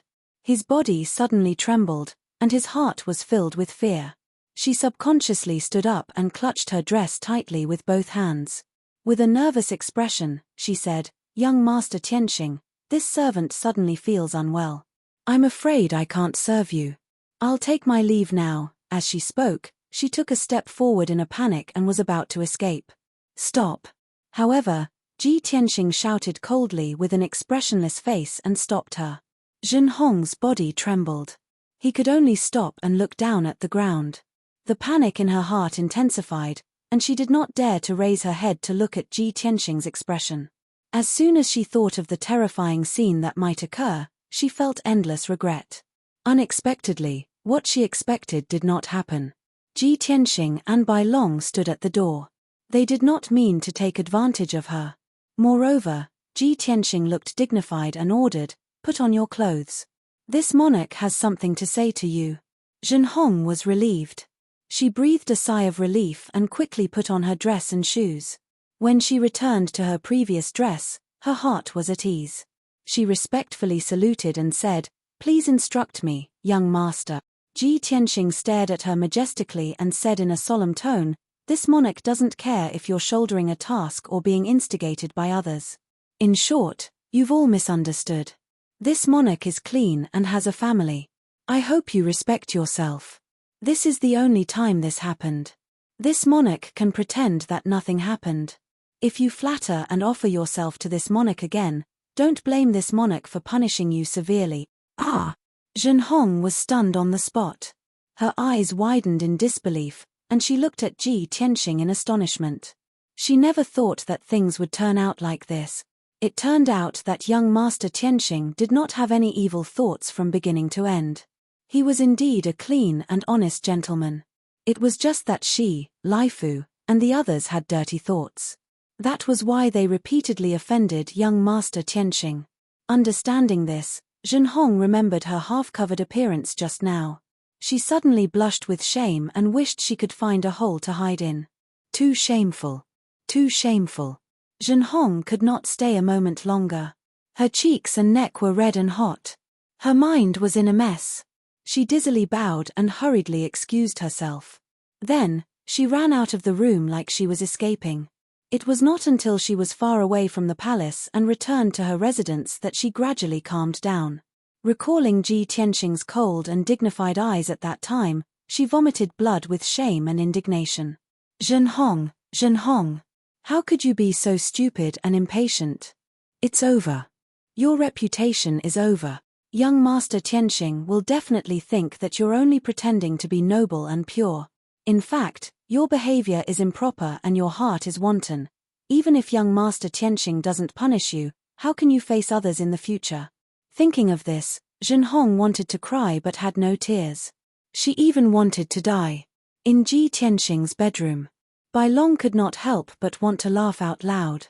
However, he saw that his master was expressionless and cold, so he could only force himself to hold it in. In the end, it was too hard for him to hold it in. He could only keep a straight face, but his shoulders kept shaking. Ji Tianxing sat at the table. He picked up the teapot and brewed a cup of tea. He drank it slowly. "Laugh if you want to. It's so hard to hold it in." He took a sip of tea and said indifferently, "Phut, ha ha ha." Bai Long could not hold it in anymore. He laughed exaggeratedly. "Master, Miss Zhenhong is too innocent. You didn't see her expression just now. She was completely stunned. At first, she must have thought of something very evil. She was so scared that her face turned pale. Later, when she realized that she had misunderstood, she was so embarrassed that she wanted to bang her head against the wall. Her whole body turned red, like a cooked prawn. How can there be such a straightforward girl? How can you bear to tease her like this? Why don't you take the opportunity to take her in and fulfill her little wish? Anyway, this disciple will help you keep it a secret. I will never let the two of you know. Ji Tianxing put down the teacup and looked at him from the corner of his eyes. He sneered and said, "Is it fun to see her embarrassed? Is it fun to laugh? Ha ha ha. Extreme joy begets sorrow. Just don't cry in a few days." Bai Long's smile froze for a second. He only felt a chill on his back. He hurriedly asked, "Master, what do you mean?" "Ha ha." Ji Tianxing looked at him and smiled meaningfully. Bai Long was even more panicked. His heart was beating a little faster. He begged pitifully, "Master, what are you doing? You won't kill your cutest disciple for Miss Zhenhong, right?" Ji Tianxing smiled but did not answer. Bai Long's heart was in turmoil. He became more and more panicked. He said with a sad face, "Master, this disciple was wrong. This disciple shouldn't be gloating. Please be magnanimous." Chapter 3002. "All right, don't talk nonsense, I won't take your life." Ji Tianxing waved his hand and interrupted Bai Long's pleading. "Stay here, I'll go take a look at them." After that, he handed the God Pagoda over to Bai Long for safekeeping. Then, he entered the 6th level of the God Pagoda. After flying for a while in the distorted space, he found Yun Yarrow and Ji Ku. Both of them weren't in closed-door cultivation and were sitting together drinking tea and chatting, exchanging their insights on cultivation. Even though their strength had improved very quickly, it was still not enough. Not long ago, both of them had reached the half-step divine monarch realm. But both of them had encountered a bottleneck and were unable to break through to the divine monarch realm. So they had no choice but to end their cultivation and gather together to exchange and discuss. Wu Shuang also stopped cultivating and sat beside Yun Yarrow. She still looked like she was 6 or 7 years old, delicate and adorable. She drank the god dew tea obediently and listened attentively to the conversation between Yun Yarrow and Ji Ku. Her eyes revealed a pondering expression. Apparently she had gained a lot. Ji Tianxing's sudden arrival surprised Yun Yarrow, Ji Ku, and Wu Shuang. Both of them stopped their conversation and looked towards him with a smile on their faces. "Tianxing, why are you here? Brother Tianxing, are you done with your matters?" Ji Tianxing smiled and nodded, looking at them with a gentle gaze. "We haven't seen each other for a long time, both of your strengths have increased greatly." At this moment, Ji Wushuang stretched out her arms and ran towards Ji Tianxing in surprise, shouting, "Father, you haven't come to visit us for a long time, Shuang'er misses you." A crisp voice, a smile from the bottom of her heart, and a childish voice. Ji Tianxing's heart was touched and he was filled with guilt. He quickly opened his arms and hugged Ji Wushuang.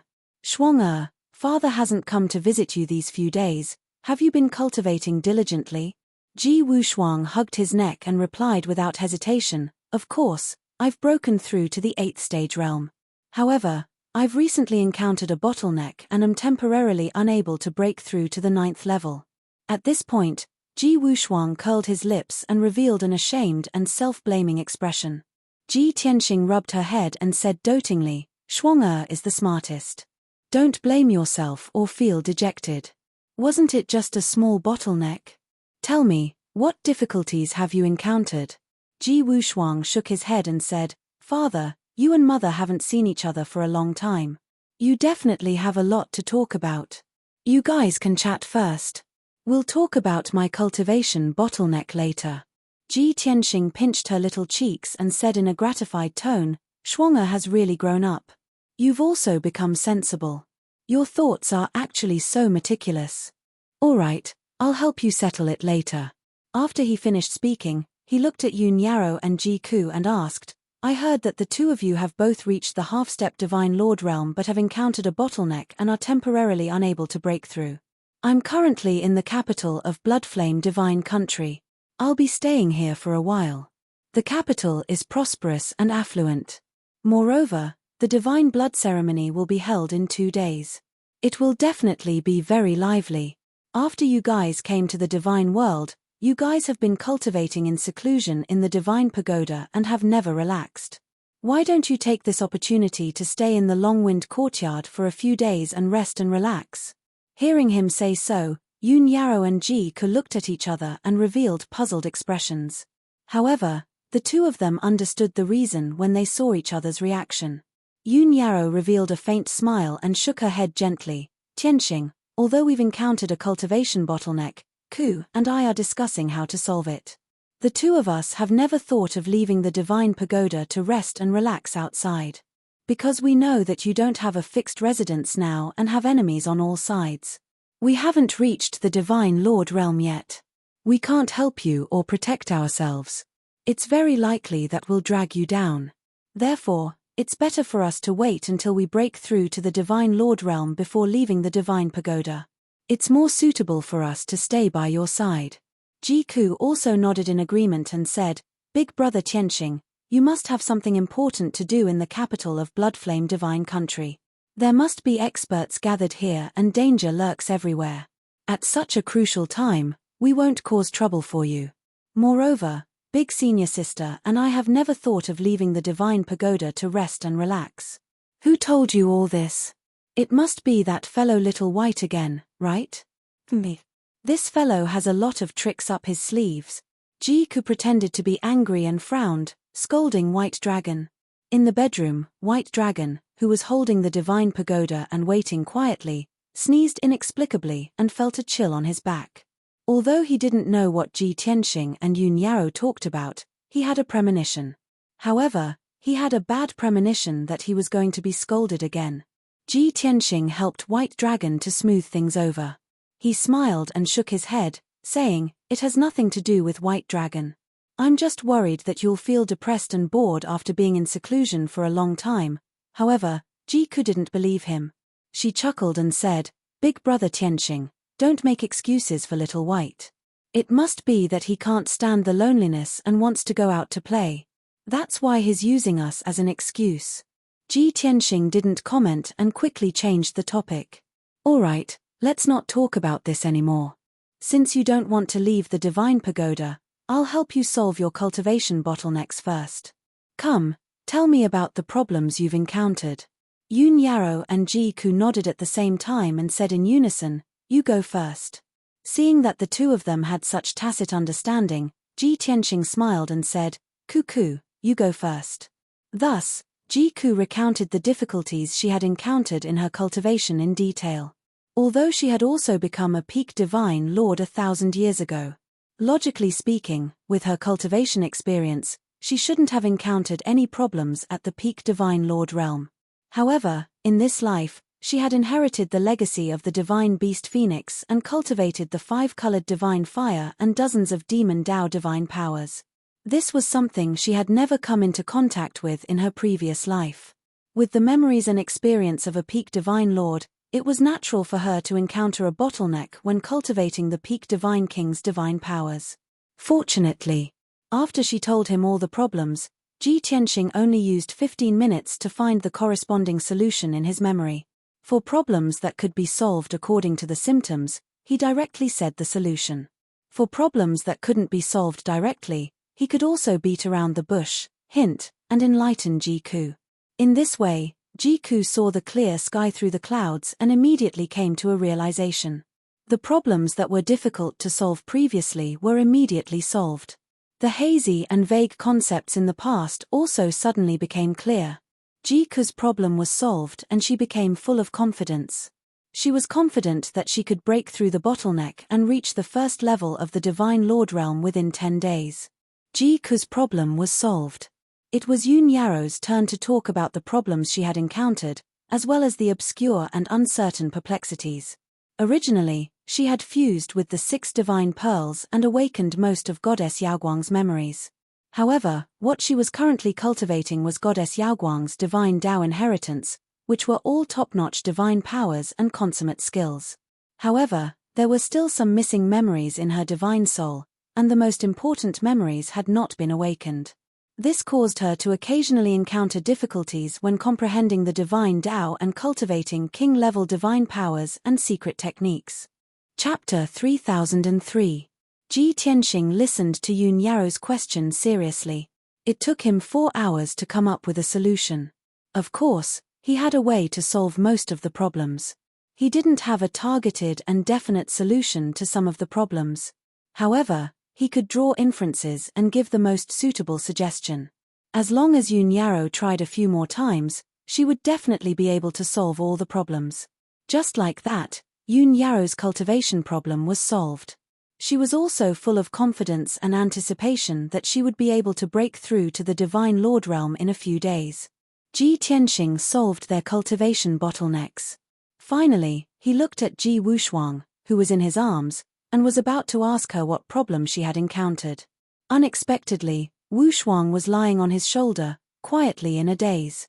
Her delicate little face revealed a thoughtful expression, as if she was thinking about something. There was also a hint of melancholy in her big, clear eyes. Ji Tianxing, Yun Yaro, and the others immediately saw the problem. Shuang, what are you thinking about? Oh right, Shuang didn't say anything for such a long time just now. She was very quiet. I can see that Shuang has something on her mind. Ji Wushuang came back to her senses and quickly shook her head when she saw the 3 pairs of concerned eyes. I'm fine. Don't worry and don't guess blindly. She pouted and revealed an innocent smile. However, she was still young and too innocent. How could she hide it from Ji Tianxing, Yun Yaro, and Ji Ku? Ji Tianxing looked at her lovingly and scratched her little nose with his finger. He asked, Shuang, what were you thinking about just now? Tell Dad and Mom. Do I really have to tell them? Wushuang looked up at Ji Tianxing. She still wanted to keep her little secret and didn't want to reveal it. However, Ji Tianxing, Yun Yaro, and the other 2 said firmly, of course. If there's anything that makes you unhappy, you must tell us. Shuang, be good. Tell us. Ji Wushuang hesitated for a moment before whispering, Father, I want to see what the God realm is like. Her voice was very soft and lacking in confidence. After she finished speaking, she lowered her head, not daring to look at her parents' reaction. She expressed her wish carefully, but she was worried that it would cause trouble for her parents or that she would be rejected. Back then, she was born in the 5 elements world of the lower planes. However, ever since she was born, she spent 95% of her time cultivating in the Divine Pagoda. The only people by her side were her mother, Ji Ku, Chen Yu, and Black Dragon. Only Ji Tianxing had left the Divine Tower to participate in the battle before he conquered the major galaxies and destroyed the heaven-punishing race. After everyone ascended to the God realm, she never left the God Pagoda. What exactly was the legendary eternal God realm like? She didn't know that she didn't even have a vague shadow in her heart. She couldn't even begin to fantasize. Even though she knew that her parents did not allow her to leave the pagoda in order to protect her. Letting her cultivate in the distorted spacetime was also to let her grow faster. However, she was only a young girl after all. Her temperament was very pure and simple. She also longed to leave this cold and dark space and see the outside world. Blue sky, white clouds, green water, green mountains, and hundreds of flowers. These things that couldn't be more ordinary were very distant to her. However, she was too obedient and sensible. She had always hidden her true thoughts in the bottom of her heart and did not express them. Now, for the first time, she expressed her wish to her parents. It was inevitable that she would feel uneasy. Ji Tianxing, Yun Yaro, and Ji Ku immediately quieted down. The 3 of them looked at each other. Their expressions became complicated. Their eyes were filled with self-blame and guilt. This was because they had guessed Wushuang's thoughts. They also understood their own negligence. The atmosphere was a little heavy. Wushuang pursed her lips and hugged Ji Tianxing's neck. She comforted him softly, Father, I'm sorry. I'm not sensible. Don't be troubled. I was just saying. You don't have to take it seriously. His daughter was so smart, obedient, and sensible. Ji Tianxing felt even more guilty and distressed. He stretched out his hands and cupped Wushuang's cheeks. He said in a serious tone, Wushuang, it's us who have let you down. We neglected your feelings. Although you are the apple of our eye and the smartest and most adorable child in the world, we owe you. But we owe you. We couldn't let you have a normal childhood like other children. I promise you that I will take you out of the God Pagoda and see what the God realm is like. Ji Tianxing made a solemn promise. A faint smile appeared on Wu Shuang's little face. Her eyes were filled with gratitude. She was about to speak when Yun Yarrow quickly shook her head and refused. She persuaded, Wu Shuang, it's true that we owe you. However, we still have many opportunities to make up for it in the future. However, right now, your father is in a dangerous situation. He can't accompany you for the time being. Ji Ku also held Wu Shuang's little hand and persuaded, Wu Shuang, please be considerate of your father one more time. After this matter is over, let him make it up to you, okay? The smile on Wu Shuang's little face gradually faded. A trace of disappointment flashed through her big clear eyes. However, she nodded obediently and said, okay. Ji Tianxing's heart ached when he saw this. He couldn't bear it and said in a firm tone, Yarrow Yarrow, Cuckoo, stay in the God Pagoda and cultivate. Break through to the God Monarch realm. I will bring Wu Shuang to the Longwind courtyard for a few days and play in the King City for a few days. No matter what, even if the Bloodfire Divine Kingdom changes its monarch, it's not as important as me accompanying my daughter. No matter what danger there is, I will protect Wu Shuang well. It's decided. Since he had already made up his mind, Yun Yarrow and Ji Ku wouldn't object anymore. Ji Wu Shuang raised her head and looked at her father. Her thin lips were tightly pursed and her big clear eyes were covered with a layer of mist. Ever since she was born, she had spent very little time with her father. In her impression and cognition, her father had always been cold and dignified. Only today did she know that her mother didn't lie to her. Her father was indeed the most domineering expert who loved her the most. Having a father who doted on her so much and was so powerful and domineering was her greatest pride. However, the only regret was that her brother wasn't by everyone's side. If her parents could go to the Dragon Realm as soon as possible and rescue her brother, how great would it be if the family could be reunited? Wu Shuang prayed silently in her heart. Ji Tianxing reminded Yun Yarrow and Ji Ku before leaving the God Pagoda with Wu Shuang. Yun Yarrow and Ji Ku collected their thoughts and hurriedly went into seclusion to cultivate. Both of them secretly made up their minds to break through to the God Monarch realm as soon as possible. At that time, they would be able to accompany Ji Tianxing and help him take care of Wu Shuang. That way, Ji Tianxing could also concentrate on handling matters and dealing with crises. Swoosh! A white light flashed and Ji Tianxing brought Wu Shuang back to the room. Chapter 3004. Seeing Ji Tianxing and Ji Wu Shuang appear, Bai Long was startled. He returned the divine pagoda to Ji Tianxing and asked doubtfully, Master, you only brought junior sister out to play? What about the two mistresses? Don't they plan to come out for some fresh air? Ji Tianxing shook his head and explained, I helped them solve the bottleneck. They want to cultivate in seclusion and break through to the Divine Lord realm as soon as possible. I see. Bai Long quickly nodded, indicating that he understood. Ji Wu Shuang stared at Bai Long and pouted, Cuckoo, mother didn't guess wrong. It was senior brother Bai who made the decision on his own and used mother as an excuse. Bai Long was embarrassed. He explained with a smile, little junior sister, you've wronged me. I'm just being nice. You see, the two mistresses are so bored cultivating, they should come out to relax, right? And you? If I didn't remind Master, would you come out to play?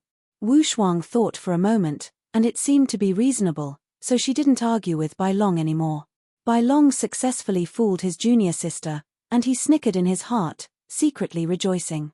Ji Tianxing saw clearly, but he didn't point it out and was too lazy to pay attention to Bai Long. He held Wu Shuang's little hand and said gently, Wu Shuang, this is where father is currently staying, called Changfeng Courtyard. Let's go, father will take you around the manor first. En. Ji Wu Shuang quickly nodded, her little face revealing a happy smile. Then, the father and daughter held hands and walked out of the room, strolling around the manor. Bai Long had nothing to do, so he could only follow behind the two of them, acting as a guard and follower. Wu Shuang hadn't left the Divine Pagoda for many years. Even if she was just strolling around the Changfeng courtyard, she was in a happy mood and laughed continuously. Father, Is this the manor where the gods live? Apart from being more magnificent than the mortal world's houses, there isn't much difference. I always thought that the gods of the divine realm lived in the sea of clouds or in caves. Father, the divine power here is so rich, it's a treasure land for cultivation. Wow! There are so many flowers and plants over there, so beautiful. There are butterflies and bees in this season. Father, did you secretly do something? Wu Shuang seemed to be particularly excited. Her small figure shuttled back and forth in the manor. She felt that everything was strange and interesting. There were hundreds of blooming flowers, a dark green bamboo forest, verdant pine trees, and a lotus pond full of lotus seeds.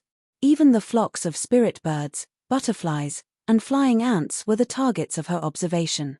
She was like a curious baby, carefully observing everything in the manor. Normally, she was very quiet and didn't speak much. Today, she spoke dozens of times more than usual, and her clear and melodious laughter never stopped.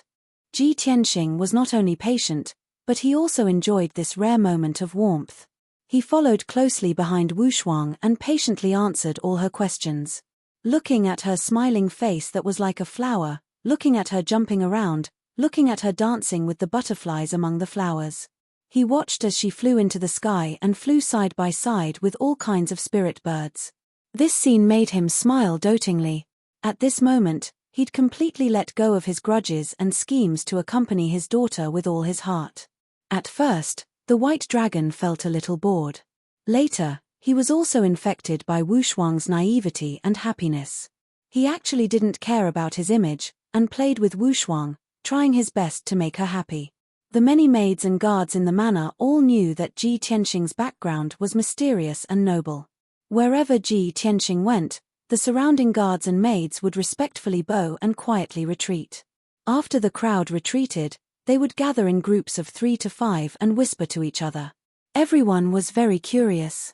Wasn't young Master Tianxing alone? Why did a white-haired young man appear beside him? And a noble, beautiful, naive, and adorable little girl. The most important thing was that astonishingly beautiful and adorable little girl's appearance and temperament were actually a little similar to young Master Tianxing. For a moment, all kinds of guesses and discussions spread among the guards and maids. Did you see? This afternoon, young Master Tianxing brought a young man and a little girl to play in the manor. We all saw it. That little girl is so beautiful and adorable. She's simply a masterpiece of God. How beautiful do you think the girl's mother is? By the way, haven't you thought about the relationship between that little girl and young Master Tianxing? I think that little girl and young Master Tianxing look a little alike. They might be brother and sister, or father and daughter. Don't make wild guesses. I heard the little girl call him father. That's young Master Tianxing's daughter. Gosh, young Master Tianxing actually has a daughter? What about Sir Celestial Zhenhong? That's right. At noon, I saw Sir Celestial Zhenhong. She seemed to be very emotional. She trotted all the way back to her residence and hid. Hee. She served young Master Tianxing at noon. Of course, she was emotional and ashamed to see anyone. But young Master Tianxing already has a daughter. Sister Zhenhong served him in bed. Will there be any results? Sir Celestial Zhenhong served young Master Tianxing in bed. That's a task. Between them, it could only be a short-lived marriage, a play on the field. She actually hopes to get close to that young master. She's thinking too much, isn't she? Alas. Too noble and too outstanding, in fact, the most fickle and ungrateful. Even if that young master slept with Sister Zhenhong, he wouldn't take responsibility. Otherwise, he wouldn't have brought his daughter around the manor for a stroll. You say, if Sister Zhenhong knew about this, how sad she would be. Usually, Changfeng Courtyard was always empty. The third prince didn't live here. He only used it to entertain distinguished guests. As a result, the guards and maids of Changfeng Courtyard were very idle. Often, there was no task to do for a few years. People who were too idle liked to gossip. They could talk about trivial things for a long time. As a result, in just 2 hours, the news spread throughout the manor. Not only the 100 maids, but even the 300 guards also knew what had happened today. As a result, The manor was full of discussions about Ji Tianxing and Sir Zhenhong, as well as Ji Tianxing's daughter. Countless people felt sorry for Sir Zhenhong, and a small number of people's impression of Ji Tianxing became very bad. And Ji Tianxing knew all of this like the back of his hand. He accompanied Wu Shuang for the whole afternoon and walked around the entire Changfeng courtyard. But secretly, his divine sense had been covering the entire manor. Everything that happened in the manor couldn't escape his detection. After sunset, he returned to his residence with Wu Shuang and White Dragon. Wu Shuang played around for the whole afternoon and was a little tired. So, Ji Tianxing let her rest in the room, and White Dragon guarded outside the door. He went to the conference hall and summoned Lai Fu, Sir Zhenhong, and the 3 captains of the guards for a temporary meeting. Chapter 3005. Night fell. The conference hall was brightly lit. Lai Fu, Zhenhong, and the 3 guard captains stood respectfully in the hall. Ji Tianxing sat at the head of the table, looking dignified and looking down at the 5 people indifferently. The atmosphere in the hall was oppressive. Lai Fu and the others were nervous and had a dignified expression. This was the first time that Ji Tianxing officially called them to discuss in the hall since he moved into the Changfeng courtyard. The 5 people could feel Ji Tianxing's anger and guessed that something bad would happen tonight. Sure enough. Ji Tianxing said in a low voice, "The people of the Changfeng courtyard must have been idle for too long. They have nothing to do all day long, so they talk about right and wrong. I have only lived here for a day, but there are hundreds of rumors and slanders, filling the whole courtyard. Lai Fu, as the housekeeper of the Changfeng courtyard, you connived with the people under you to spread rumors and make trouble. How should you be punished? The whole Changfeng courtyard is in a mess, wouldn't it damage the reputation of the 3rd prince? Have you ever thought about the consequences? If those maids and guards only talked about him behind his back, he would not be so angry. But those idle people not only criticized him and Zhenhong, but also involved Wu Shuang. Wasn't that courting death? Ji Tianxing didn't want his daughter to be hurt even a little bit, even if she was criticized by others. He must immediately stop the rumors and use thunderous means to deter everyone. Therefore, he directly condemned with a fierce tone and a dignified look.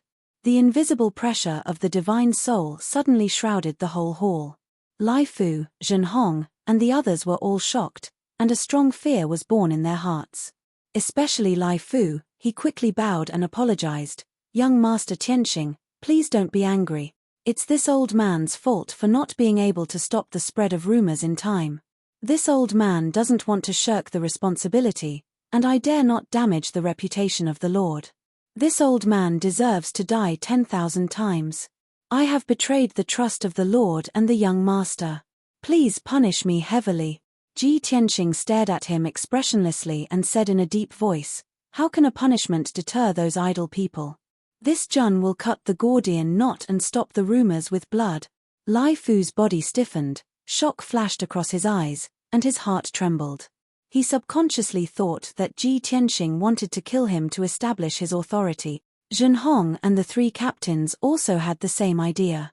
Their complexions changed dramatically. The 4 of them bowed at the same time and said in a sincere and anxious tone, "Please calm down, young master. Housekeeper Lai Fu can't be blamed for this. We are all responsible. It's because we didn't discipline him well that he ended up like this. Friends, please pay attention to the rest of your eyes after reading for a long time. 00 recommended reading, punish them all. This subordinate is willing to share the burden for butler Lai Fu and accept the punishment together with Uncle Lai Fu." Ji Tianxing glared at the 4 of them and said coldly, "You guys are quite loyal to your friend. However, all of you are indeed guilty and should be punished together." Zhenhong and the 3 captains fell silent. Lai Fu secretly heaved a sigh of relief. At least, Ji Tianxing said that they should be punished together, not killed together. Ji Tianxing stared at Sir God Zhenhong and said in a deep voice, "The rise of the rumors originated from the misunderstanding at noon. Not only the maids and guards in the mansion, but even Lai Fu and the 3 captains might have misunderstood. So, it's no wonder that the maids and guards believed it without a doubt.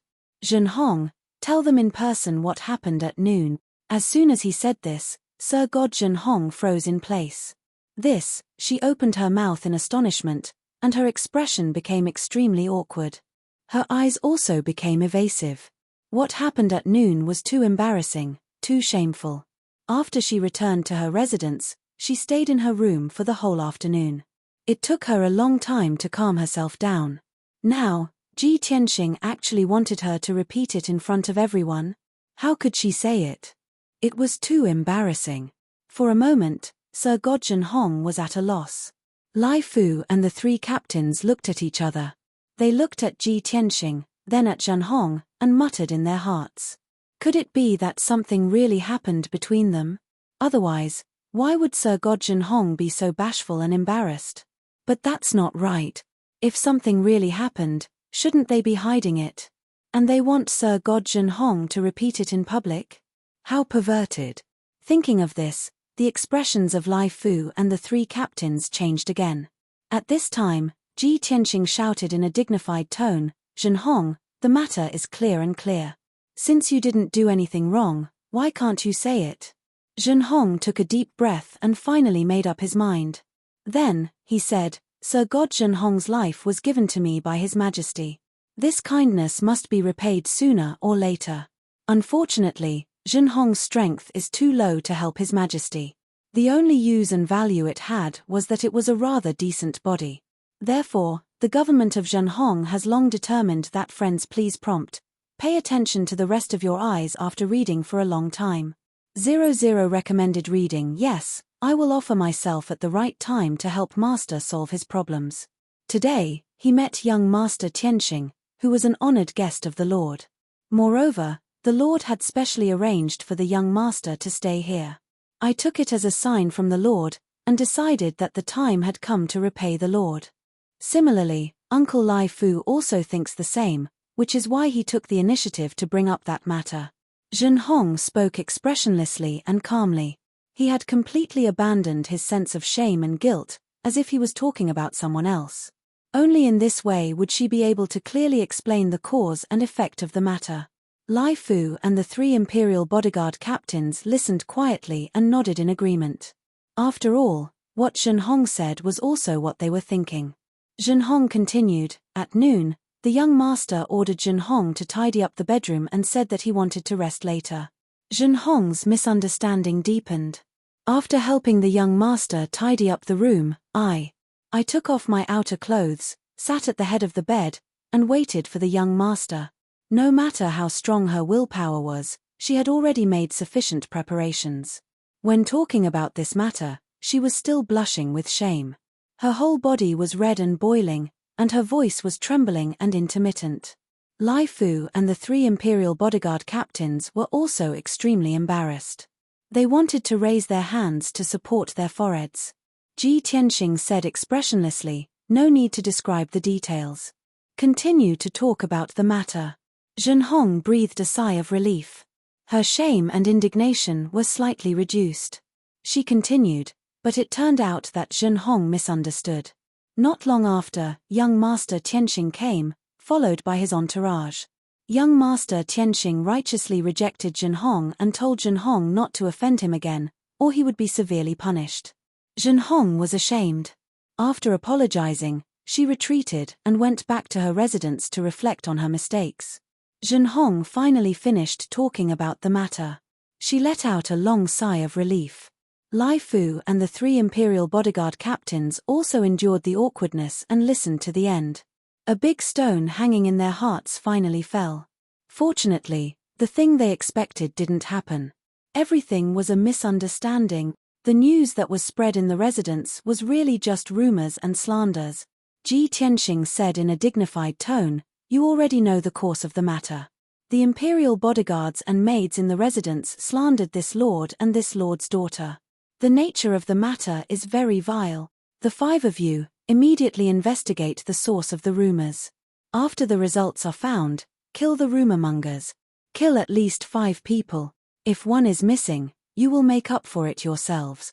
Chapter 3006. Ji Tianxing had never been lenient in killing those Protoss. What's more, those Protoss maids and guards had only themselves to blame. But his methods were so ruthless, and his requirements were so harsh. The faces of Lai Fu, Zhen Hong, and the others all changed, and their eyes showed horror. They didn't expect that Ji Tianxing would be so angry and start a massacre just because his daughter was criticized. Didn't he spoil his daughter too much? Although they thought so in their hearts, Lai Fu and the others didn't dare to refute and could only act according to the order. After saying yes, the 5 immediately left the hall to investigate the source of the rumors. Under the strict order, the 5 people were extremely efficient. In just a quarter of an hour, they found the original rumormongers. They selected 5 of the worst among those rumormongers and beheaded them in public in the square. Those 5 people not only created rumors, but also spread rumors. They even added oil and vinegar, distorted the facts, and said filthy things. They deserved to be killed. Hundreds of maids and guards gathered in the square and watched the 5 people being killed with their own eyes.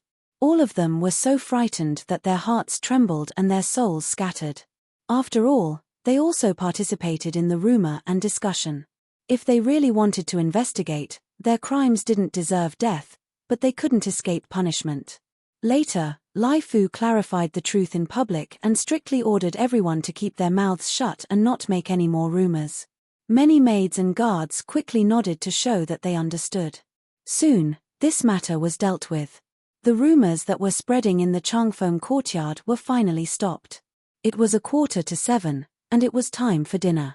Lai Fu ordered the imperial chef to prepare a table full of dishes and personally sent them to Ji Tianxing's residence. He also wanted to take this opportunity to apologize to Ji Tianxing and ease the atmosphere. Although Ji Tianxing ordered the 5 rumormongers to be killed and didn't punish him, Zhen Hong, and the others. But he knew in his heart that Ji Tianxing was just giving face to the 3rd prince and didn't touch them for the time being. If they did something again next time, Ji Tianxing wouldn't be soft-hearted to kill them. Originally, Ji Tianxing didn't have the habit of eating. He would only occasionally attend banquets on important occasions. He originally wanted to refuse and ask Lai Fu to return the banquet. Friends, please prompt. Pay attention to the rest of your eyes after reading for a long time.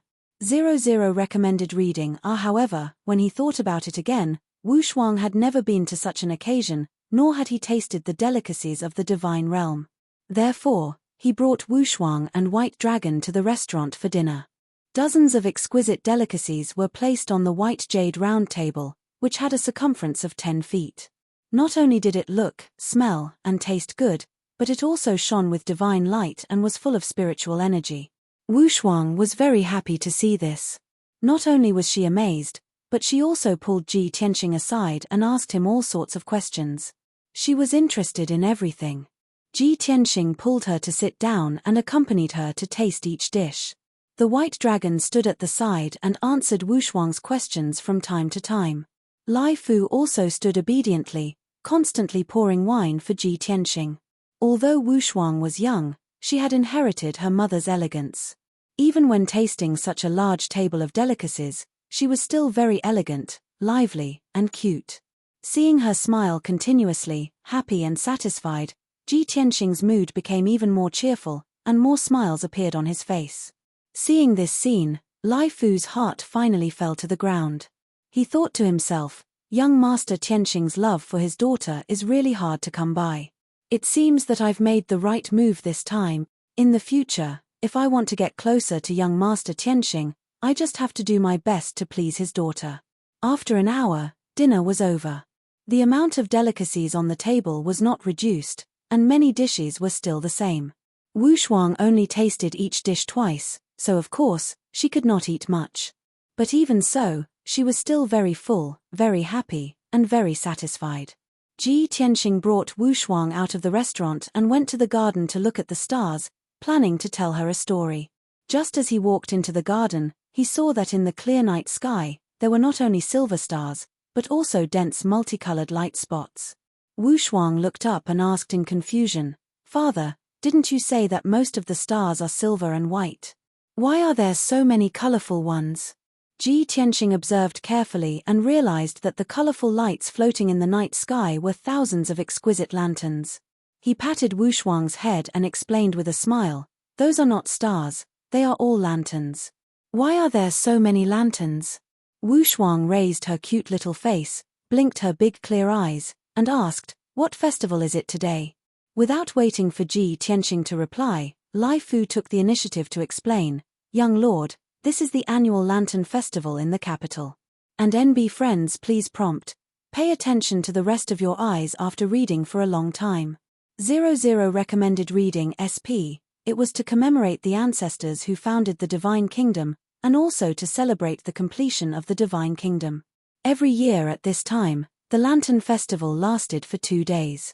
At night, the citizens would walk on the streets and release their own exquisite lanterns. Not only would the city be lively and bustling, there would also be all kinds of delicacies, vendors, and programs, as well as all kinds of lantern competitions. If young lord went to the city to play, you would definitely be able to enjoy countless beautiful sceneries and taste all kinds of delicacies. With young lord's intelligence and wisdom, if you were to participate in the lantern competition or guess the riddles, you would definitely be able to come out on top. Lai Fu explained the origin and content of the Lantern Festival, and then praised Wu Shuang. Although Wu Shuang was clever, she did not take Lai Fu's boasting seriously. But everyone liked to hear praises, so of course she would feel happy. Thus, she became interested in the Lantern Festival in the city and looked forward to it. Even if she did not say anything, Ji Tianxing saw her bright eyes and envious face looking at the sky full of lanterns and guessed her thoughts. "Wu Shuang, father will bring you to the Lantern Festival, okay?" Ji Tianxing pulled Wu Shuang and asked with a smile. Wu Shuang smiled sweetly and quickly nodded, "Okay. Father is the best. Then let's go." Ji Tianxing chuckled and left the garden with Wu Shuang and White Dragon. Lai Fu quickly followed and asked respectfully, "Young lord, if you take young lord to the Lantern Festival, this old servant will send 2 guard captains to follow you. They can protect you and young lord, and you can also have people around you, which will save you a lot of trouble." Ji Tianxing thought of the 3 guard captains, frowned, and said, "Don't let them come. Just let Zhen Hong follow us." How could Lai Fu dare to say no? Of course, he nodded and said with a smile, "Okay. This old servant will inform Miss Zhen Hong. She is meticulous and will take care of young lord more carefully." After that, he quickly used his divine sense to inform Sir Zhen Hong. After a while, when Ji Tianxing and the others walked to the gate of Changfeng Courtyard, Sir Zhen Hong also rushed over. She came in front of everyone, bowed to Ji Tianxing, and greeted him and Wu Shuang. Wu Shuang nodded with a smile, called Sister Zhen Hong, and secretly stared at her to observe. This call of sister made Zhen Hong's cheeks a little hot, and her eyes became evasive. She did not dare to look directly at Ji Tianxing and his daughter. But she still liked this smart and cute little girl very much. Chapter 3007. Ji Tianxing and the others took a luxurious carriage and left the long-winded courtyard. The carriage was very spacious, like a small moving palace. Not only was the interior magnificent, comfortable, and convenient, but it was also pulled by 8 pure white Pegasus horses. On the cornice of the 4 corners of the carriage, there were also luxurious gemstone lamps hanging, showing the emblem of the royal family. When the people of the royal city saw it, they naturally knew that it was the carriage of the royal family. The people in the carriage should be relatives of the royal family, or noble princes. Naturally, when the carriage drove on the wide street, countless people moved to the sides. After a short quarter of an hour, the carriage drove to Nanfeng Street and stopped. This 100-meter wide street was actually bustling with people, jostling shoulder to shoulder. Looking from the street to the end of the street, it was crowded with people. Countless people walked in groups of 3 or 5, holding beautiful lanterns in their hands, their faces full of smiles. Countless shops on both sides of the street were also decorated with lanterns and colored banners, hanging all kinds of lights. Ji Tianxing and the others got out of the carriage and walked on the street, enjoying the scenery along the way. The coachman was guarding the carriage, waiting on the street. Ji Tianxing walked in front with Wu Shuang, Zhen Hong and Bai Long followed behind. Although the street was very crowded, Ji Tianxing exuded an invisible divine power. The pedestrians and people around were blocked by an invisible force, unable to get close to them. In this way, no matter how crowded the street was, they were unimpeded. Wu Shuang looked at everything around her with curiosity, her delicate little face full of smiles. She often stopped and watched for a moment when she saw something interesting. For example, some clever people made a variety of lanterns in different shapes. They were not the traditional lanterns at all, but were made into figures, kites, and divine beasts. There were also many lanterns made into lifelike divine birds, spreading their wings and flying in the night sky, which were particularly eye-catching. Wu Shuang was fascinated by it, and while she was amazed, she would also ask Ji Tianxing. The father and daughter held hands and strolled leisurely, which was also very warm.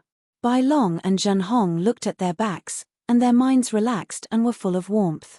When they passed by a shop selling lanterns, Wu Shuang stared at a doll lantern for a long time. That, friends, please prompt. Pay attention to the rest of your eyes after reading for a long time. 00 recommended reading. The doll lantern was very realistic. It was a 3-foot-tall boy.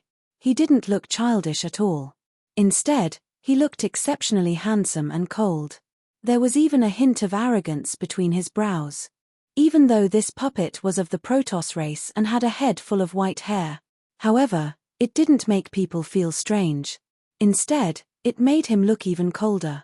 Zhen Hong's attention was always on Wu Shuang. He saw Wu Shuang staring at the doll lantern as if she was thinking about something. Therefore, Zhen Hong took the initiative to buy the doll lantern and gave it to Wu Shuang. Wu Shuang was stunned for a moment before reaching out to take the lantern. She thanked Zhen Hong. Zhen Hong smiled and waved his hand, saying, "Young master is too polite. I think this lantern is exquisitely made and interesting.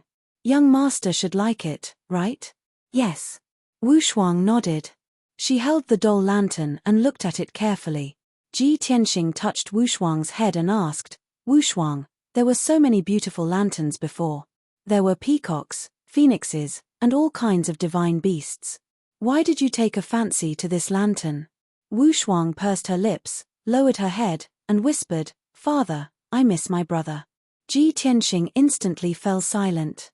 He carefully observed the doll lantern again. It was actually somewhat similar to Wu Hen's appearance, silhouette, and temperament. He immediately understood. No wonder Wu Shuang stared at this lantern for a long time. He sighed silently in his heart. He squatted down and took Wu Shuang's hand. With a solemn expression, he said to her, "Wu Shuang, father will do his best to find your brother as soon as possible." Wu Shuang nodded and hugged the doll lantern even tighter. Bai Long watched from the side. His mood was complicated, and he sighed secretly. Although Zhen Hong did not know what was going on, he could feel that Ji Tianxing and Wu Shuang's mood was somewhat heavy.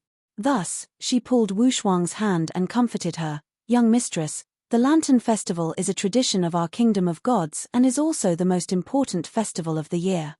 As long as you light this lantern and let it fly into the night sky, it will fly to where you want it to go with your thoughts and blessings. The people you care about will also feel your feelings. You can try." Wu Shuang looked at Zhen Hong with burning eyes and asked, "Really?" Ji Tianxing and White Dragon thought to themselves.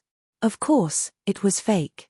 However, both of them remained silent, not wanting to spoil the atmosphere. Zhen Hong nodded at Wu Shuang and said seriously, "Of course it's true. Try it." Friends, please prompt. Pay attention to the rest of your eyes after reading for a long time. 00 recommended reading. Wu Shuang hesitated for a moment before injecting divine power into the flower lantern to light it up. Suddenly, the doll lantern became bright and gorgeous. It slowly rose into the night sky and flew toward the distant sky. This kind of flower lantern was expensive to make. Not only was the material special and strong, but it also contained arrays and god stones.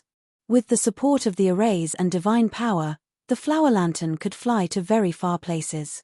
Not long after, the doll lantern flew thousands of feet into the night sky and became one of the lanterns and stars in the sky.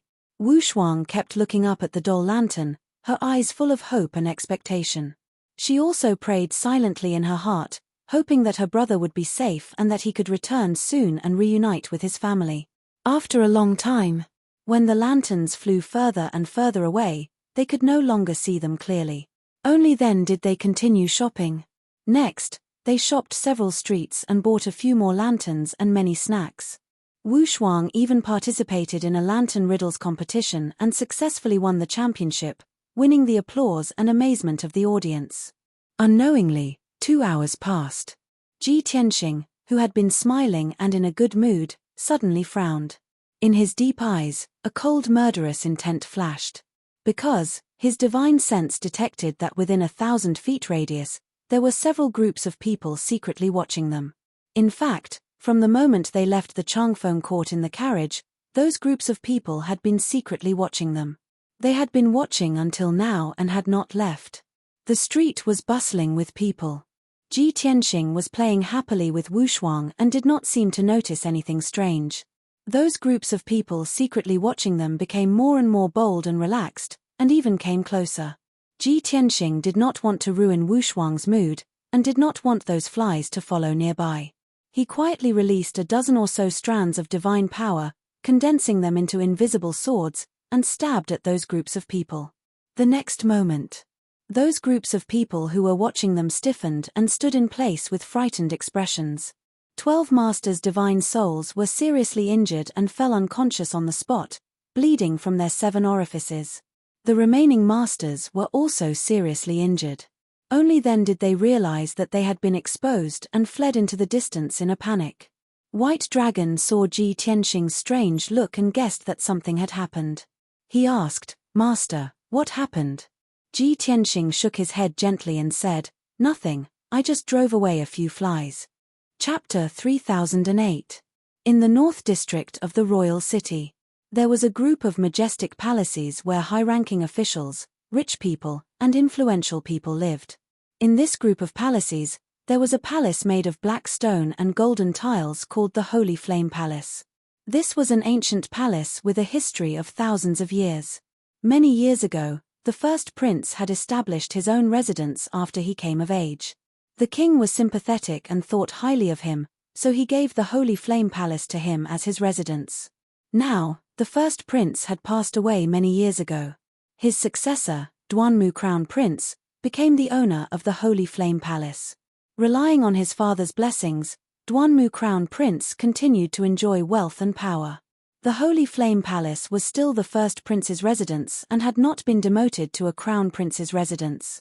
Many of the high-ranking officials knew that this was not because the king liked or thought highly of Duanmu Crown Prince.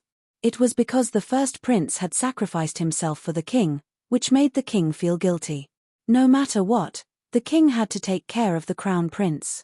He could not let others think that he was unkind. It was late at night, but the Holy Flame Palace was brightly lit and filled with people. Countless guards were patrolling. The first prince was hosting a banquet in the hall to entertain the influential people. The second prince, Duanmu Xiong, did not attend the banquet. He was sitting in a secret underground room, thinking about something with a cold expression. The dim light in the corner shone on half of his face. One could vaguely see that his expression was cold and his eyes were malicious. Since Duanmu Xiong left Qianxue County and returned to the royal city, everyone felt that he had changed. Especially those in the first prince's residence, they were all surprised and confused. In the past, the second prince was elegant and cheerful. He often went out and showed himself in public. Especially during the Lantern Festival, he would definitely go out and have fun. He would even participate in a few lantern and lantern riddles competitions and win a few places in the top 3. He was elegant. But in the past month, the second prince had been living in seclusion. He claimed to be cultivating in seclusion. The few times he showed up, his aura was malicious and cold, which made people feel intimidated. Outsiders did not know the reason. However, the second prince and his trusted aide were well aware of the situation. It was all because of that bastard Tianxing. Duanmu Xiong would never forget the pain and humiliation he had suffered that night in the Maple Woods Manor. Body readers, please rest your eyes after reading for a long time. 00 recommended reading. He was poisoned, his internal organs and meridians were damaged, and the tools to carry on his ancestral line were destroyed. He even had his face stepped on by Ji Tianxing, forcing him to lower his head and apologize. Most importantly, the poison was still in his body and could erupt at any time. This was a nightmare that Duanmu Xiong could never forget for the rest of his life. For more than a month, he didn't dare to sleep for even a moment. As long as he closed his eyes, The scene of that night would appear in his mind. He was suffering great pain and suffering, and his mind was on the verge of collapse. During this period of time, he had used all his resources to find the palace's imperial physicians, secular doctors, and several divine doctors. Even high divine lord realm powerhouses, he also found quite a few. However, just as Ji Tianqing had said, no one could cure the poison in his body. Only 2 miracle doctors could help him regrow his roots and temporarily relieve his pain. This was already the limit. Duanmu Xiong was about to go crazy. There were many times when he was on the verge of breaking down and wanted to give up. He wanted to die together with Ji Tianqing. He would rather die together with Ji Tianqing than be tortured again. Swoosh. Suddenly, a black shadow flew into the secret room and arrived in front of Duanmu Xiong. The black shadow was wearing a large black robe and a bronze mask, so his face couldn't be seen. However, from his body shape, he was a lean and capable middle-aged man. The black shadow reported in a deep voice, reporting to the crown prince, the people who were watching tonight were discovered and were all injured by Tianqing. They have already retreated. Duanmu Xiong's expression didn't change. He looked coldly at the black shadow and asked, "He has already been in the capital for a day, what's the result of the investigation?" The black shadow replied, reporting to the crown prince, "Since he entered the capital, more than a dozen of our small teams have been watching him. After a day of investigation, we have gained a lot of important information." Duanmu Xiong raised his eyebrows and his eyes brightened. "Speak." The black shadow reported, "He was taken away by the third prince's men as soon as he entered the city and settled in the Longwind Court. The leader of the maids in the Longwind Court is Divine Lord Zhenhong. He seems to be interested in Zhenhong and asked her to serve him at noon." The news spread in the Changfeng courtyard, and everyone knew about it. After Zhenhong went to bed, he swaggered around the city with his daughter and played for a few hours in Changfeng courtyard. At night, he suppressed the rumors and slanders and killed 5 maids and guards. The black shadow concisely described what happened in the Changfeng courtyard. Friends, please prompt. Pay attention to the rest of your eyes after reading for a long time. 00 recommended reading, you have to report it to me. After Duanmu Xiong heard this, he furrowed his brows, and his eyes flickered with hatred. Damn beast, he just got in touch with Prince Yu Sanjing and moved into Changfeng courtyard, and he slept with Zhenhong? Duanmu Xiong had a close relationship with the third prince and the princess consort. He had been to Changfeng courtyard many times, so of course he knew the immortal Zhenhong. Moreover, he was also attracted by Zhenhong's special temperament and wanted to get his hands on him. But the third prince seemed to value Zhenhong very much, and he seemed to have other uses for it. Duanmu Xiong didn't dare to act rashly, so he could only endure and wait for an opportunity. But he didn't expect that the fruit he was looking for would be picked by Ji Tianqing. The most hateful thing is that the beast has a daughter. He already has a family, so why did he fight with me for Ning Xiyuan and Zhenhong? He is a despicable, hypocritical, heinous, and bastard. Duanmu Xiong clenched his fists, and the veins on his forehead bulged. He cursed with a ferocious face. The black shadow remained silent. After Duanmu Xiong calmed down a little, he persuaded, maybe it's just a rumor. After all, he suppressed the rumors and killed 5 guards and maids. Duanmu Xiong sneered, what about tonight? He went to the Lantern Festival, who followed him? The black shadow answered truthfully, the immortal Zhenhong. Ha ha. Duanmu Xiong sneered even more disdainfully. First he killed people to suppress the rumors, then he took his new wife to go shopping. I have never seen such a shameless person. The black shadow remained silent and didn't say much. Duanmu Xiong gradually calmed down and thought for a moment. He said in a low voice, he chased me from Tianxue County to the Imperial City, and has been suppressing and humiliating me. If I don't get rid of him, I will never have a day of peace. Today he just arrived at the Imperial City, and he took Zhenhong by force. He even deliberately showed off in public, just to disgust me. If I don't get rid of him as soon as possible, I don't know what he will do again. After that, he ordered the Black Shadow, go and tell Purple Fiend Star that I am willing to pay 30 billion for Tianqing's life. The Black Shadow's body shook, and he persuaded, Prince, 30 billion will empty the Imperial City's savings. The eldest prince will definitely be furious. Haha. Duanmu Xiong sneered, so what if I go bankrupt? When has my big brother ever cared about my life? I have had enough. Even if I have to die together with that beast, I won't hesitate. Chapter 3009. Duanmu Xiong's attitude was firm and resolute. The Black Shadow hesitated for a while before he tried to persuade Duanmu Xiong again. Your Highness, please think twice. The evil Blood Palace has failed twice and lost several generals. They definitely won't accept this task again. Duanmu Xiong said in a low voice, 30 billion is the highest price in the past 1,000 years. The evil Blood Palace will consider it. The Black Shadow was silent for a while. He could not persuade Duanmu Xiong, so he bowed and said, Yes, Your Highness. Then the Black Shadow merged into the darkness and disappeared. In the southern district of Yunwu City, the splendid mansion of the second prince was located at the end of the Vermilion Bird Avenue. The mansion covered an area of nearly 10 square miles. It not only had a spacious yard and a garden, but also numerous exquisite houses and palaces. Tonight was the Lantern Festival. The mansion was decorated with lanterns and colored banners. Everywhere was jubilant and full of people. Not only the family members of the mansion were having fun, but many guards, maids, and servants were also roaming in the garden at night. However, in the study of the second prince deep in the palace, the atmosphere was different. Different from the jubilation outside, the study was heavily guarded and the atmosphere was quite solemn and austere. 4 of the prince's advisors with different appearances were standing respectfully in the study, helping the second prince come up with a plan. 5 divine emperors in armor also stood solemnly and listened to the second prince's orders. These Sir Gods were all important figures who held great authority in their hands. They were either trusted aides of the second prince, generals with outstanding military exploits, or governors and top nobles. Sitting behind the desk was a middle-aged man in a golden robe with a golden crown on his head.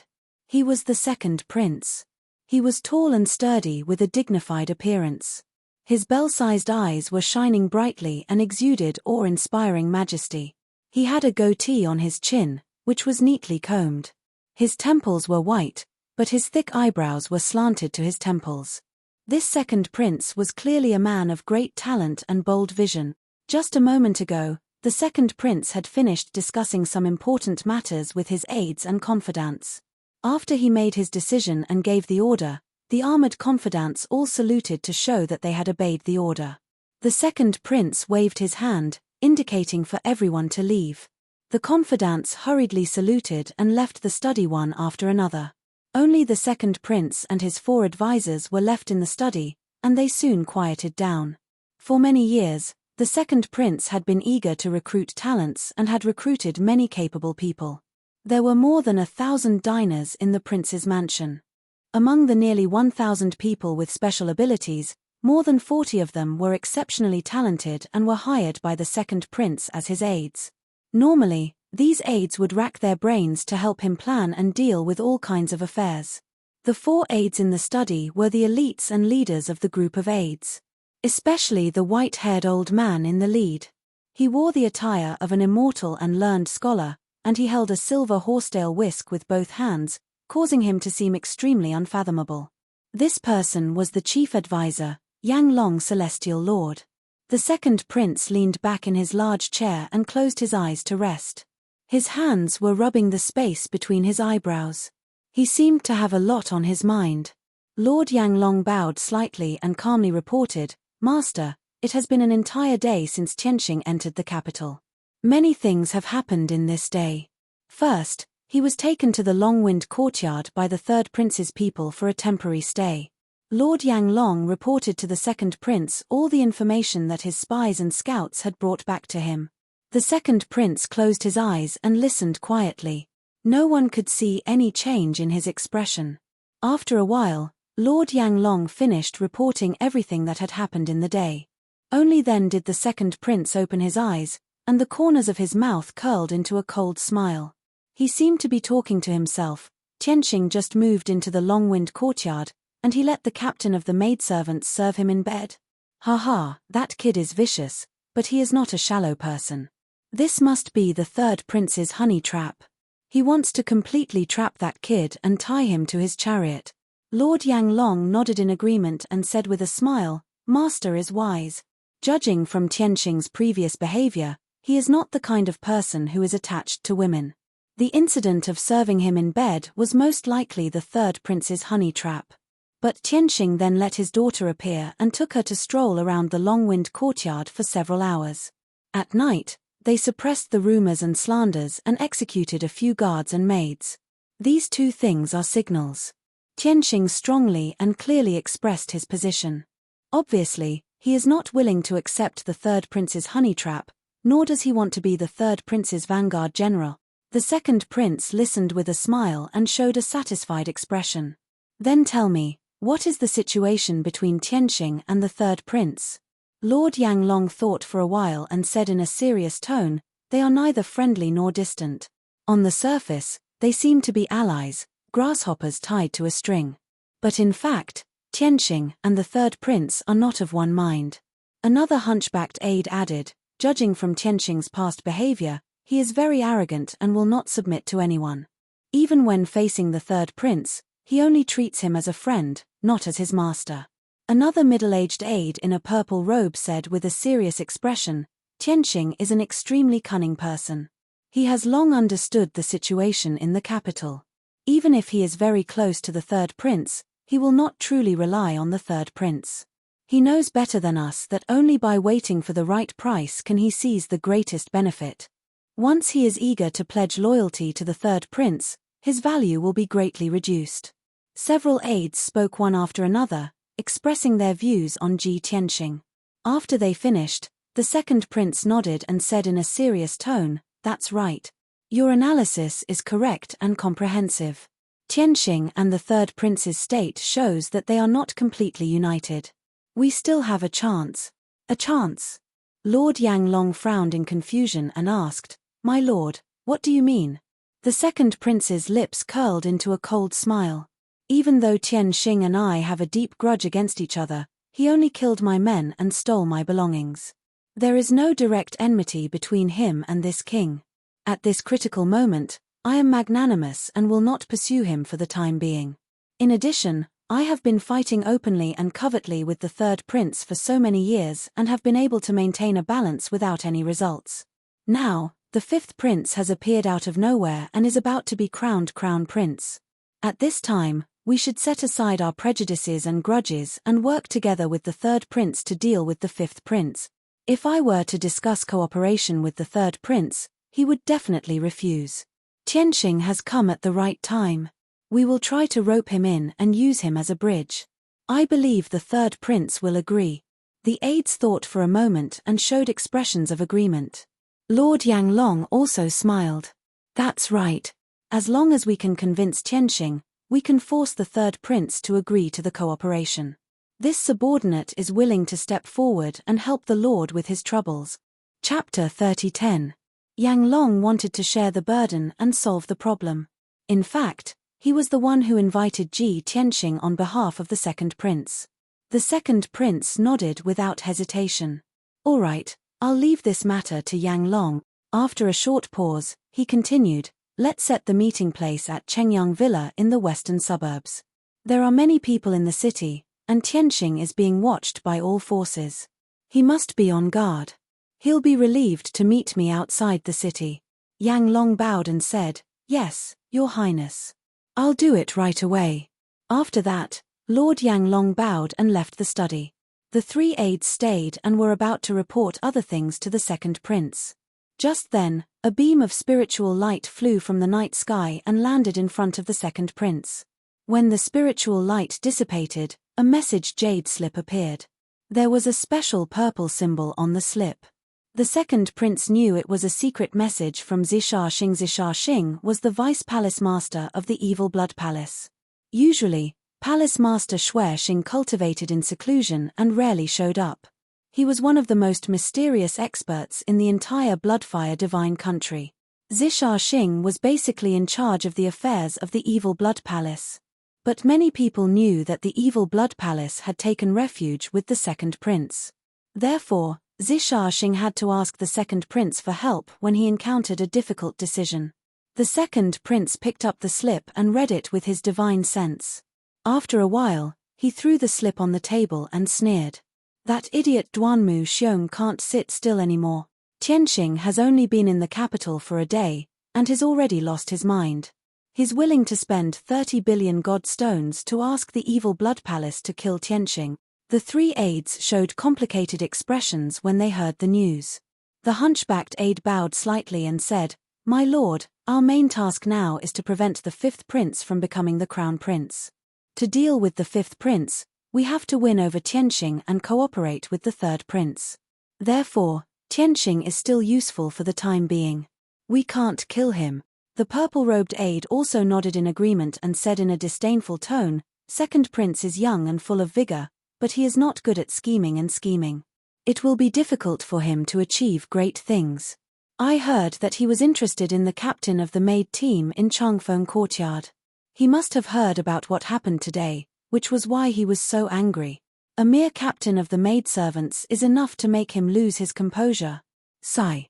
Another advisor said thoughtfully, "With the first prince's financial situation, it would be very difficult for him to take out 30 billion divine stones. Unless the second prince wanted to empty the first prince's treasury. By doing this, he's basically fighting with his back to the river. He's not leaving any leeway." The three aides had said everything that needed to be said, and the second prince did not say anything else. He picked up the jade slip and said in a dignified tone, "Purple Malefic, reply to that idiot Duanmu Xiong. Tell him that he wants to buy Tianqing's life with 30 billion? That's too naive of him. If he was really sincere, then he would add another bargaining chip. Angry blood sacred tree. Unless he takes out 30 billion and the furious blood sacred tree, this king will agree." After saying that, the second prince waved his hand and sent the jade slip out. When the three aides heard the words angry blood sacred tree, their bodies shook and revealed a look of deep shock. Because the three of them knew the origin of the angry blood sacred tree, as well as its powerful effects and precious value. Many years ago, the first prince sacrificed himself for the king, which shocked the entire Bloodflame divine kingdom. At that time, the entire capital was covered in mourning, and countless people and courtiers were crying and wailing. The king also blamed himself and was very sad about the first prince's sacrifice. Therefore, the king gave the first prince a lot of posthumous titles. He also did his best to reward and comfort the first prince's widow and 2 sons. There was no need to say much about the various hereditary titles and treasures. But the most shocking thing was that the king actually bestowed the angry blood sacred tree to the first prince's residence. As everyone knew, the Bloodflame sacred tree was the #1 treasure of the divine kingdom. As for the angry blood sacred tree, it was a small tree that grew from the roots of the Bloodflame sacred tree. Although the value and effect of this item was not as good as the Bloodflame sacred tree, it was still a divine king. However, it was also a supreme-grade monarch-level divine object. Its effect was very similar to the Bloody Flame divine tree. It was equivalent to a weakened version. With the angry blood sacred tree, one could activate their bloodline to the greatest extent, strengthen their talent, and assist in cultivating the royal family's inherited mental cultivation techniques. It was not an exaggeration to say that with the angry blood sacred tree, one's strength would increase by at least 5 times. Back then, the king had bestowed the angry blood sacred tree to the first prince's residence to compensate the 2 princes. Who would have thought that the 2 princes were people with mediocre talent, unlike the first prince who was extremely talented? They had used the angry blood sacred tree to cultivate for many years and used up a huge amount of cultivation resources. In the end, the first prince was only a 3rd-level divine monarch, and the second prince was only a 2nd-level divine monarch. It was also fortunate that they had the help of the angry blood sacred tree and the countless resources and elixirs bestowed by the king. Otherwise, with Duanmu Xiong's dull talent, he could not even reach the 2nd-level divine monarch. The 2nd prince, 3rd prince, 4th princess, and 5th prince all coveted the angry blood sacred tree. However, the king had bestowed that treasure to the first prince's residence. Even if they wanted it, they could only suppress their thoughts and not scheme to snatch it. Unless, They had a way to make the two princes willingly give the angry blood-sacred tree to someone else. Therefore, the second prince would often think of ways to cheat the first prince's residents of the angry blood-sacred tree. Although Duan Muxiong was dull, he was not too stupid. He also knew that the angry blood-sacred tree was bestowed by the king and represented his father's blessings. That was the first prince's residence's heirloom and must not be lost. In the past, no matter how the second prince tried to beat around the bush and scheme, Duan Muxiong would always be able to resist. Duan Muxiong had been able to hold himself back from the start to the end, resolutely refusing to take out the raging blood divine tree. As for this time, the second prince was just following the usual practice and mentioned it again. He did not have much hope. The reason why he wanted the angry blood-sacred tree was more to make Duan Muxiong retreat. After all, Tianxing could not be killed now. The three aides also understood the second prince's thoughts and did not say anything. Soon, the second prince put this matter aside and discussed other matters with the three aides. In the wee hours of the morning, the bustling royal capital gradually calmed down. The tourists and commoners on the streets gradually returned to their residences and homes. The streets and alleys also regained their tranquility and desolation. Ji Tianxing brought Wu Shuang, White Dragon, and Zhenhong around the city for a few hours. Wu Shuang had a great time and enjoyed himself to the fullest. Late at night, Ji Tianxing brought the three back to South Wind Street.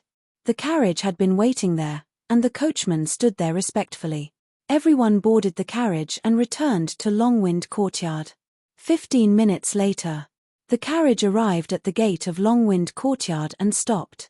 Ji Tianxing and the others had just alighted from the carriage when they saw an equally luxurious carriage parked beside the bronze lion at the gate. A white-haired old man wearing a white robe and holding a horsetail whisk walked down from the carriage with a smile on his face towards Ji Tianxing. Chapter 30:11.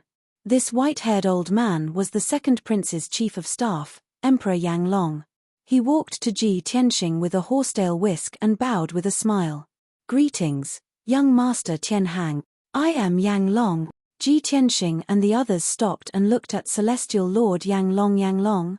Ji Tianxing frowned and asked, "The second prince's chief of staff?"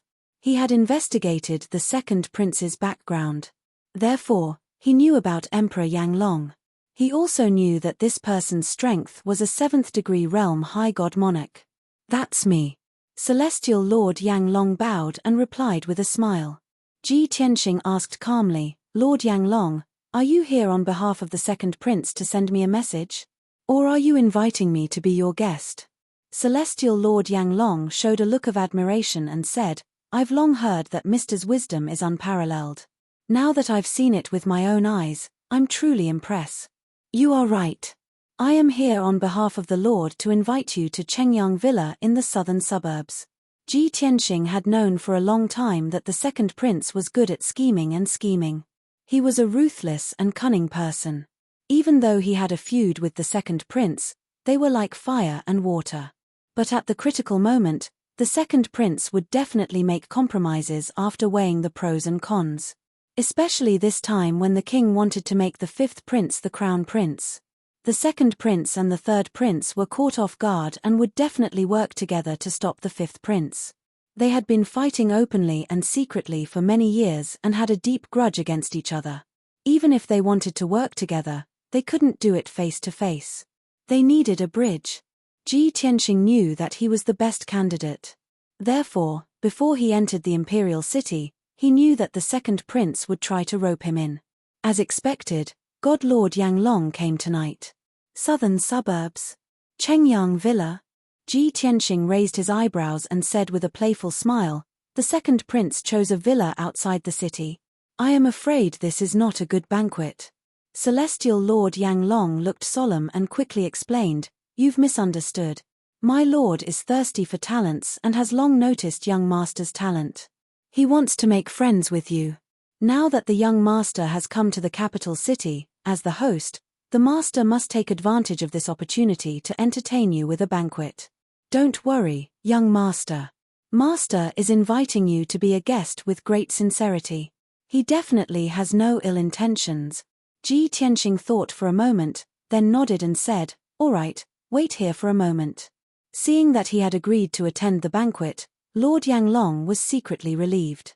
He quickly bowed and said, "I will be waiting for you here." Ji Tianxing turned to look at Wu Shuang and said gently, "Wu Shuang, father has to go out of the city and can't accompany you. You must be tired tonight, go back to Changfeng courtyard and have a rest." Ji Wushuang also understood that it was inconvenient for her father to take care of important matters outside the city. Therefore, she nodded obediently and said, "Father, people's hearts are sinister and the environment is complicated. You have to be careful." Ji Tianxing touched her head and said with a smile, "Well, father will be fine. Rest assured, father will be back soon." After that, he looked at Zhenhong and said, "Zhenhong, accompany Wu Shuang back to the residence to rest. You have to guard her at all times. There must be no accidents."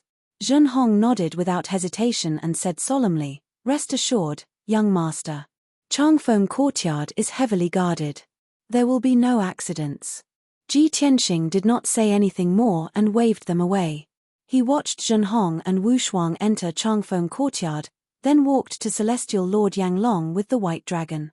Celestial Lord Yanglong bowed and made a gesture of invitation. Ji Tianxing and the white dragon boarded the gorgeous carriage, followed by Celestial Lord Yanglong. After the three of them entered the carriage and sat down, the coachman drove the four mythical beasts and left Changfeng courtyard.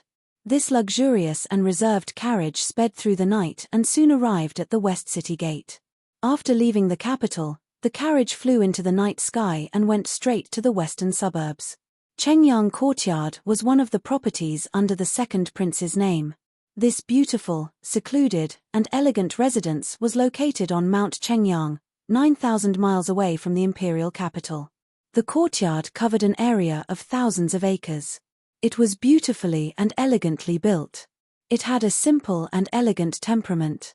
Usually, the second prince rarely came here. He would only come here to entertain important guests or to secretly discuss important matters or to meet someone.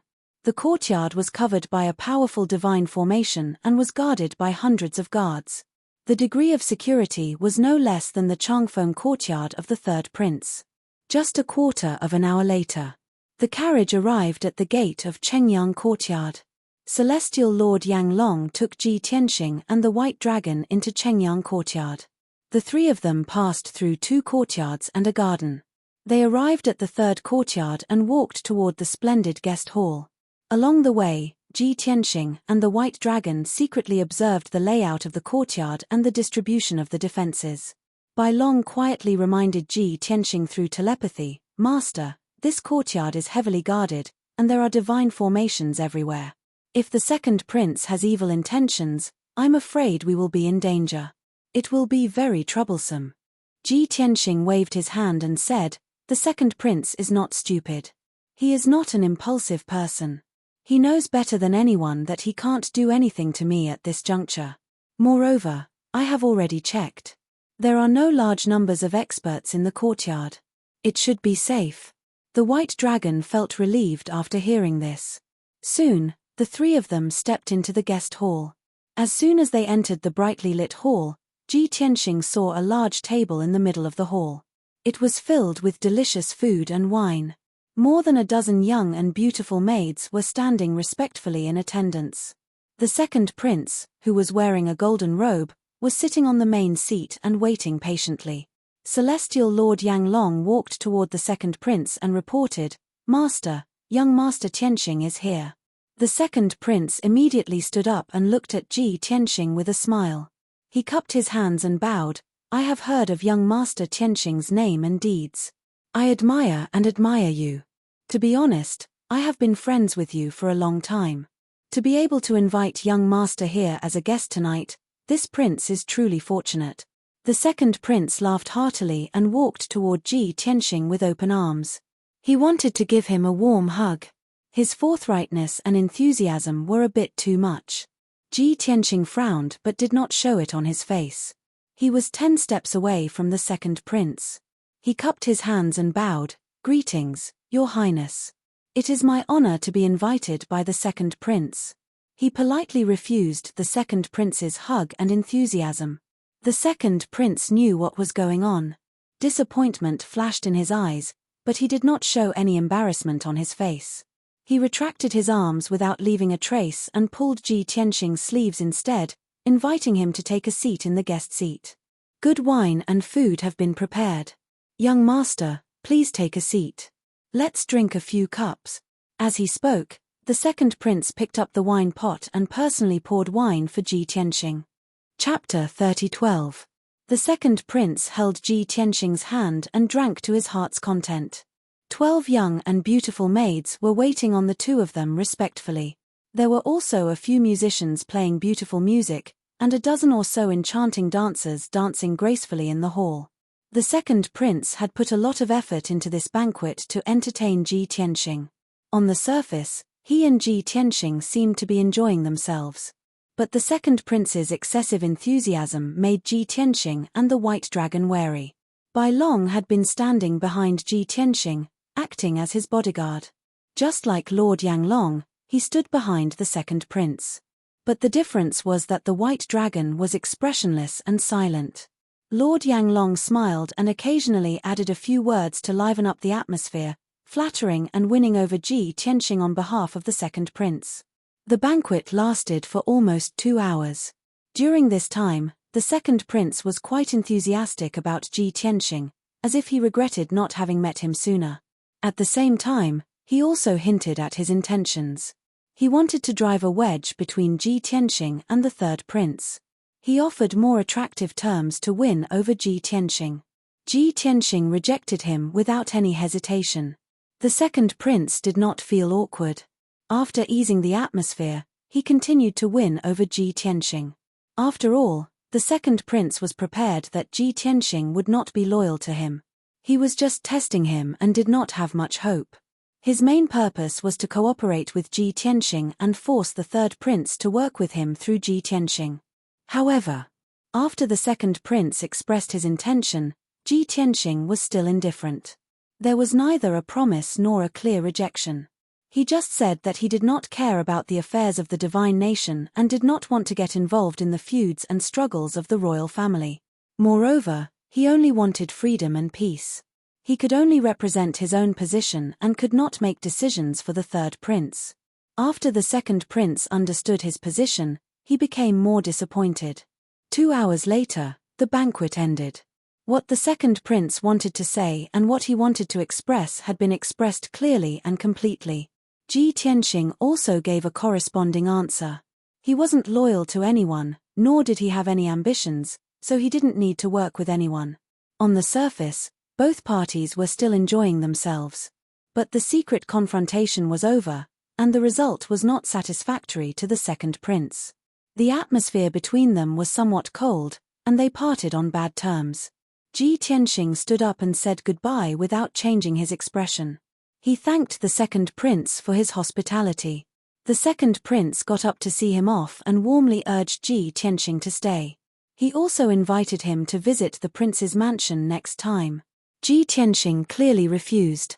This caused the second prince to feel even more disappointed, and a faint trace of anger appeared in his heart. But he didn't show it. He asked Yang Long to send Ji Tianxing away. Lord Yang Long sent Ji Tianxing and the White Dragon to the gate of the courtyard. After both parties bid farewell to each other, Ji Tianxing and the White Dragon took to the night sky and flew towards the western gate of the royal capital. Yang Long watched as the two figures disappeared into the darkness. He quickly turned around and entered the courtyard. On the way back to the royal capital, the White Dragon sent a message to Ji Tianxing, "Master, the king wants to make the fifth prince the crown prince. The second prince is obviously anxious. He wants to work with the third prince to deal with the fifth prince through you. But you rejected him. Don't you think he would fly into a rage out of humiliation and deal with you?" Ji Tianxing's expression was calm as he said with certainty, "Of course not. His biggest wish and goal is to become the crown prince. Now he is busy dealing with the fifth prince. How can he spare the energy to deal with me?" Just as he finished this sentence, in the night sky 10 miles ahead, a few dazzling blood-red sword lights suddenly lit up and attacked like lightning. Whoosh whoosh whoosh. There were a total of 9 blood-red sword lights. 7 of them attacked Ji Tianxing, and only 2 pierced the white dragon. The sword lights were extremely sharp and contained a violent killing sword essence. Ji Tianxing immediately frowned. He raised his hand as fast as lightning, and the sword lights filled the sky. Bang bang bang!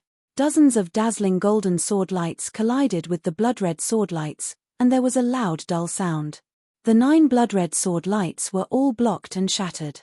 The white dragon frowned and sneered, "Damn, we just left the Chengyang courtyard and walked 3,000 miles before we were ambushed. If this is not the second prince, who else can it be?" Ji Tianxing's face was cold as well. He said coldly, "If this is really his doing, then I have overestimated him." As his voice fell, a figure appeared in the night sky ahead. It was a burly old man in a purple robe and a bronze mask. His purple hair fluttered in the wind, and he exuded a domineering aura. Although Ji Tianxing could not see the person's face, he could sense that the purple-robed old man was a high-level divine lord, and his strength had surpassed the 7th degree.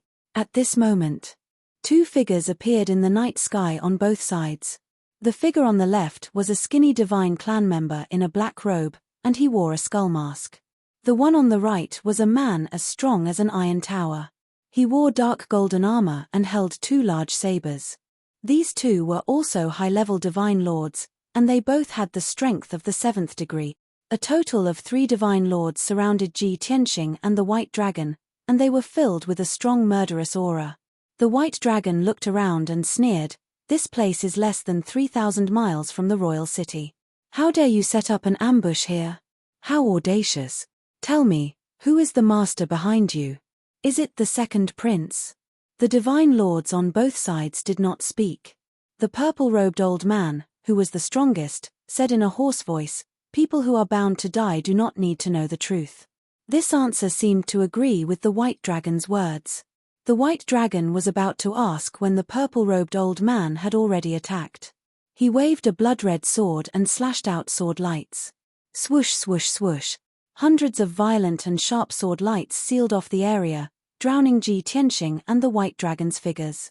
The white dragon only had the strength of the celestial god realm and had not reached the divine lord realm. He absolutely could not withstand the attack of a high-level divine lord. Once he was hit by the sword lights, he would definitely be smashed into pieces. In fact, even his guardhood was on the verge of collapse. Under the crisis, Ji Tianxing immediately took out the Burial of Heaven sword and executed a counterattack. He struck out the dragon elephant divine fist with his left hand, and his right hand brandished sword lights that covered the sky, blocking the purple-robed old man's attack. Bam bam bam bam! The sword lights that filled the sky collided and exploded with a deafening sound. Hundreds of sword lights and phantoms of dragons and elephants all collapsed into fragments that filled the sky, and a shocking hurricane blew up. Taking advantage of this opportunity, the divine lords on both sides also attacked. The 2 of them executed their ultimate skills, slashing out countless sword lights and thousands of blood waves and hundreds of beast phantoms. Ji Tianxing was exhausted from blocking. In a moment of carelessness, he failed to protect the white dragon. A blood-red sword light took advantage of the situation and slashed the white dragon. Bam! With a muffled explosion, his entire right arm was cut off, and blood splattered. The white dragon let out a painful groan, and his face instantly turned pale. Ji Tianxing hurriedly opened the 9 Heavens 10 Absolutes pagoda and kept the white dragon inside, letting him circulate his energy to heal his injuries. Chapter 30:13. Bai Long could not take part in the battle between the upper-level Sir Gods. After he entered the God Pagoda, Ji Tianxing felt more at ease. Even though he was facing off against 3 Sir God experts alone and was surrounded from beginning to end, he did not need to worry about Bai Long's safety and divert his attention to protect him. In this way, he could unleash a stronger battle power and temporarily block off the attacks of the 3 Sir Gods. The 3 Sir Gods were also determined to kill. They wanted to end the battle as soon as possible. Because they knew that this place was not far from Sun-bearing Courtyard and Royal City. If they could not kill Ji Tianxing in half an hour, many experts would be alerted to investigate the situation. By then, it would be difficult for them to kill Ji Tianxing. Therefore, the 3 Sir Gods did not say a word and attacked with all their might. They originally thought that there would be 2 7th-degree realm god monarchs and an 8th-degree realm god monarch. Killing Ji Tianxing would be a piece of cake. But the three of them did not expect Ji Tianxing to be so tenacious and use all kinds of ultimate skills to block off their attacks. Even though Ji Tianxing had been injured after exchanging 30 moves, Ji Tianxing had been injured. As time passed, the three Sir Gods became more anxious and their attacks became more ferocious. They did not hesitate to get injured so that they could kill Ji Tianxing as soon as possible. Even so, Ji Tianxing still held on until the end. He used Heavenly Dragon Tyrant Body and turned into a 100-feet tall golden armored god of war. His battle power increased by 6 times. The fierce attacks of the 2 7th-degree Sir Gods were blocked by his sword Dao Divine ability. As for the 8th-degree realm purple-robed elderly's ultimate skill, he used various secret skills to neutralize more than half of its power. Even if he was hit by the purple-robed elderly, he only suffered some light injuries. Soon, 100 breaths time passed. Both parties had already exchanged more than 200 moves and the aftermath of the battle destroyed the surrounding 500 miles of mountain range. The surroundings turned into ruins and the heaven and earth was filled with thick smoke and dust. Dull loud sounds reverberated in the night sky and dazzling divine light kept flashing. Ji Tianxing, who was 100 feet tall and was covered in golden light, also suffered more than 10 injuries. To the three Sir Gods, this progress was simply too slow. It would take at least 2 hours to kill Ji Tianxing. This progress was simply too slow. Thus, the 2 7th-level Divine Lords continued their fierce attacks, restraining Ji Tianxing and not allowing him to escape. The purple-robed old man began to accumulate power. He did not hesitate to burn all of his qi and blood, forcibly increasing his battle prowess by 2 times. 10 breaths later, the accumulation of power was complete. The qi and blood in his body ignited, and his whole body flashed with a bloody light. His aura also became extremely violent. Heavenly Frenzy Extermination Sword.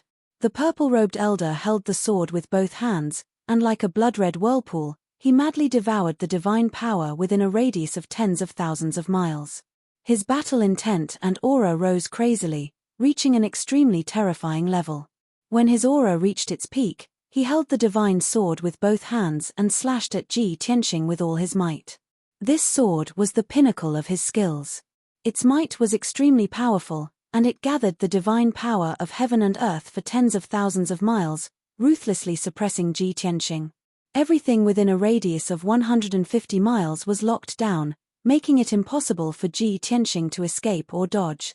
Once this sword was unleashed, it was like a bolt of lightning cutting through the night sky, illuminating a radius of thousands of miles. Ji Tianxing felt immense pressure, and even the chill of death. The purple-robed elder's killer move was enough to threaten his life. At this critical moment, he could only ignore the 2 Sir Gods beside him and take their attacks head-on. He had to use all his strength to resolve the purple-robed elder's killer move. Daylight Sword. Ji Tianxing roared angrily, holding the burial of heaven with both hands, his expression extremely solemn. His movements seemed to be slow as he stabbed at the purple-robed elder. Suddenly, endless divine power surged out of his body, and after being amplified by the burial of heaven, it formed a circle of dazzling golden divine light. That huge dazzling golden halo was like a scorching sun, carrying an extremely heavy and majestic power as it ruthlessly blasted at the Heavenly Frenzy Extermination Sword. This sword was also Ji Tianxing's pinnacle killer move. It was a move that he had unleashed 120% of his power and was fully focused on. Boom! Crack! At the next moment, the Daylight Sword and the Heavenly Frenzy Extermination Sword clashed fiercely, giving off a deafening sound. The blood-red giant sword, which was thousands of feet long, slashed the golden halo ruthlessly. The two of them were in a stalemate in the night sky, their powers suddenly exploded and quickly cancelled each other out. Merely 2 breaths later, the blood-red giant sword and the golden halo collapsed at the same time, turning into millions of fragments, scattering in the night sky. Destructive shockwaves spread out in all directions, covering a radius of several thousand miles. The surrounding mountains and forests within 1,000 miles were shattered by the shockwave, turning into desolated ruins. The purple-robed elder was safe and sound, but he was pushed back 100 steps. Ji Tianxing, on the other hand, was so shaken that he staggered and fell from the night sky into the ruins, smashing a deep hole in the ruins. After all, not only was he injured by the power of the heavenly frenzy extermination sword, he was also hit by the two Sir God's divine skills. There were a few more wounds on his back and shoulders, and golden blood splattered out. As for the two 7th-degree Sir Gods, they were also hit by the shockwave, spitting out blood as they were sent flying thousands of feet away. Both of them suffered internal injuries from the shock, their breaths were in a mess and their battle powers were weakened. They fell into the ruins, smashing two deep holes in the ground, creating a wide crack, sending smoke and dust into the sky. Seeing this, Ji Tianxing's eyes flashed with a sharp cold glint as he thought to himself, these two are injured and their divine power is unstable, so there are gaps in their defense. Previously during this period of time, I have been secretly poisoning them. But they are very vigilant and the strong poison has not been able to invade their bodies. Now that they are injured, the strong poison has a chance to take advantage of them. They are finished. From the start of the battle, Ji Tianxing had been secretly executing the strong poison law. He was very clear that the three of them were all upper Sir Gods, with strong abilities and rich battle experience. It was very difficult to use ordinary strong poison, so only those kind of strong poison which was hidden and subtle could succeed. And this kind of strong poison required a very long time before it could succeed. He originally thought that he would need to delay for at least 15 minutes before the two Sir Gods were corroded by the strong poison. By then, he would have a chance to turn the tables. But he did not expect that in order to kill him as soon as possible, the two Sir Gods did not care about their own safety and attacked him with all their might. This resulted in the shock wave from the clash between him and the purple-robed elder injuring the two Sir Gods. The strong poison took advantage of the gap and the two Sir Gods were immediately corroded by the strong poison. Their arms and faces were dyed with a layer of blue. Following that, the strong poison wreaked havoc in their bodies, rapidly corroding their meridians and blood vessels, and spreading to their brains. Once the strong poison invaded their divine spark, the two Sir Gods' consciousness would become blurry and they would gradually fall into a coma. If they were not treated and expelled in time, their lives would be in danger. Phut phut, the two Sir Gods had just climbed up from the ruins and were about to fly up into the night sky to continue attacking Ji Tianxing when they spat out blood arrows at the same time. Sensing that something was amiss and that they had been poisoned, the two Sir Gods' expressions changed drastically. Chapter 30:14. Damn it, how did I get poisoned? Damn it, I've also been poisoned. My bloodline has been corroded. The two Sir God realm experts exchanged looks. They were so frightened that they screamed angrily. Immediately, they felt a stabbing pain all over their bodies, as if they were being cut by knives. Their internal organs were also burning with pain, as if they were being burned. The unbearable pain made them tremble all over, and their teeth creaked as they gritted their teeth.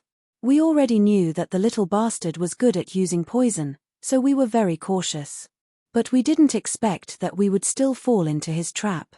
The two divine lords didn't dare to delay and stopped attacking Ji Tianxing.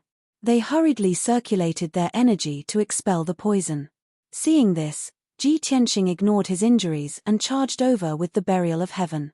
He wanted to quickly kill the two divine lords while they were poisoned.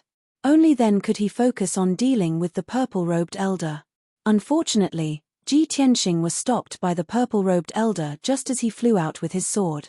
The purple-robed elder also realized that the two divine lords were poisoned and couldn't fight for the time being. Ji Tianxing wanted to take the opportunity to kill, so he could only block him. Swish, swish. The purple-robed elder swung his divine sword with all his strength, sending out sword beams that covered the sky and enveloped Ji Tianxing. Ji Tianxing was stopped, so he could only give up on the two divine lords and use all his strength to block the purple-robed elder's attack. Clang, clang, clang, clang, clang, clang, clang, clang, clang. The purple-robed elder was indeed stronger. Ji Tianxing used all his strength to block and counterattack, but he couldn't get rid of his opponent. Taking advantage of this opportunity, the two Sir Gods who were poisoned hurriedly consumed divine elixirs to heal their wounds. But the poison that Ji Tianxing had deliberately released was too overbearing. Even if they consumed detoxification pills and circulated their divine power to expel the poison, they still couldn't get rid of it. The two Sir Gods were so worried that their hearts were burning with anxiety and fear. Cold sweat broke out all over their bodies. At this time, the purple-robed old man's divine sense detected a divine light shining from the west gate of the capital city. There were a few Sir Gods leading dozens of experts rushing over at lightning speed. Damn it, as expected, after dragging it out for too long, we were discovered by the imperial city's guards. The purple-robed elder frowned and cursed in his heart. At the same time, he released his divine perception towards Chengyang Courtyard. There was no doubt that the vicinity of Chengyang Courtyard had also lit up with divine light. Several auras of divine lord powerhouses were currently rushing over with lightning speed. In the previous 15 minutes, the commotion caused by the fighting was too great. The loud noise spread for thousands of miles, and the divine light shone for thousands of miles. The imperial guards of the Chengyang residence and the imperial capital had only just arrived to check on the situation. Their reactions were already considered slow. Damn it! The purple-robed old man's expression became increasingly unsightly as he cursed hatefully. He knew full well that it was time for them to withdraw. If they couldn't kill Ji Tianxing within 100 breaths of time and cause such a huge commotion, their mission had already failed. No matter how unwilling he was, he could only grit his teeth and make up his mind. He ordered the two Sir Gods, "Don't just stand there, retreat quickly, I will cover you." The two poisoned Sir Gods already had half of their bodies turning blue and were twitching all over. Even if they stayed, they wouldn't be able to fight much and would even become a burden. Hearing the purple-robed old man's order, the two of them turned around without hesitation and flew towards the night sky in the north. They also knew that the situation was urgent and they had to retreat as soon as possible. Even if they were covered in wounds and were poisoned, they endured the pain and increased their speed to the maximum. In less than 10 breaths of time, they had flown over 1,000 miles away. Ji Tianxing was rather anxious. He wanted to stop the two Sir Gods and at least kill one or two of them. He wanted to seize their godheads and refine their divine souls and memories. In this way, he would be able to find out who sent these three Sir Gods. Unfortunately, the purple-robed old man blocked him with all his might, making it impossible for him to withdraw. Soon, another 5 breaths of time passed. The group of imperial guards from the imperial capital was still 2,000 miles away from the battlefield. As for the Sir God experts from the Chengyang side courtyard, they were only 600 miles away from Ji Tianxing and the purple-robed old man. The purple-robed old man saw that the time was up and he couldn't stay any longer. He made a feint at Ji Tianxing and teleported away from the battlefield. Ji Tianxing had already guessed that the purple-robed old man would escape and was prepared to stop him. However, the purple-robed old man was slightly stronger and his teleportation ability had reached perfection. He wanted to stop him, but he was a quarter of an instant too slow and the purple-robed old man escaped. In the next moment, the purple-robed old man teleported 1,000 miles away and disappeared without a trace. Damn it! Ji Tianxing didn't chase after him. He stared coldly at the night sky in the north and cursed under his breath. Although he could vaguely guess the identities of the three Sir Gods. However, the current situation in the imperial capital was confusing and he didn't dare to be completely sure. I thought that after reaching the 3rd level of the Sir God realm, I would be able to fight against an 8th level upper level Sir God. I didn't expect to meet such experienced Sir Gods. I'm still a little weak and can only remain undefeated. Ji Tianxing muttered to himself and sighed. He was also eager to break through to the 4th level and become a middle-level Sir God. At this moment, the experts from the Chengyang side courtyard arrived at the battlefield. Swoosh, swoosh, swoosh. 3 figures flashed with divine light and appeared in front of Ji Tianxing. The leader was the second prince. Behind him was Sir God Yanglong and a burly man in golden armor. The 3 of them were upper-level Sir Gods and had a strong aura. The man in golden armor was also present at the Chengyang side courtyard. However, he didn't participate in the banquet and had been guarding the secret chamber.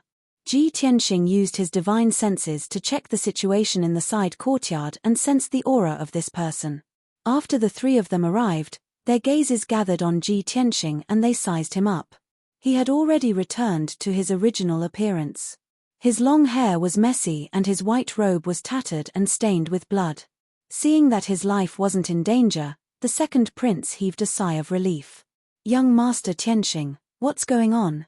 Who was it that ambushed you here and injured you?" The second prince looked at him with concern and asked angrily.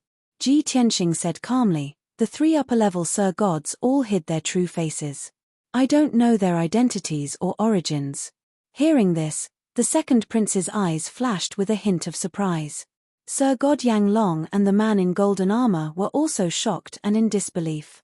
They had long known that Ji Tianxing was very strong and comparable to an upper-level Sir God. However, they didn't dare to believe that Ji Tianxing had only suffered light injuries after being ambushed by 3 upper-level Sir Gods and fighting for so long.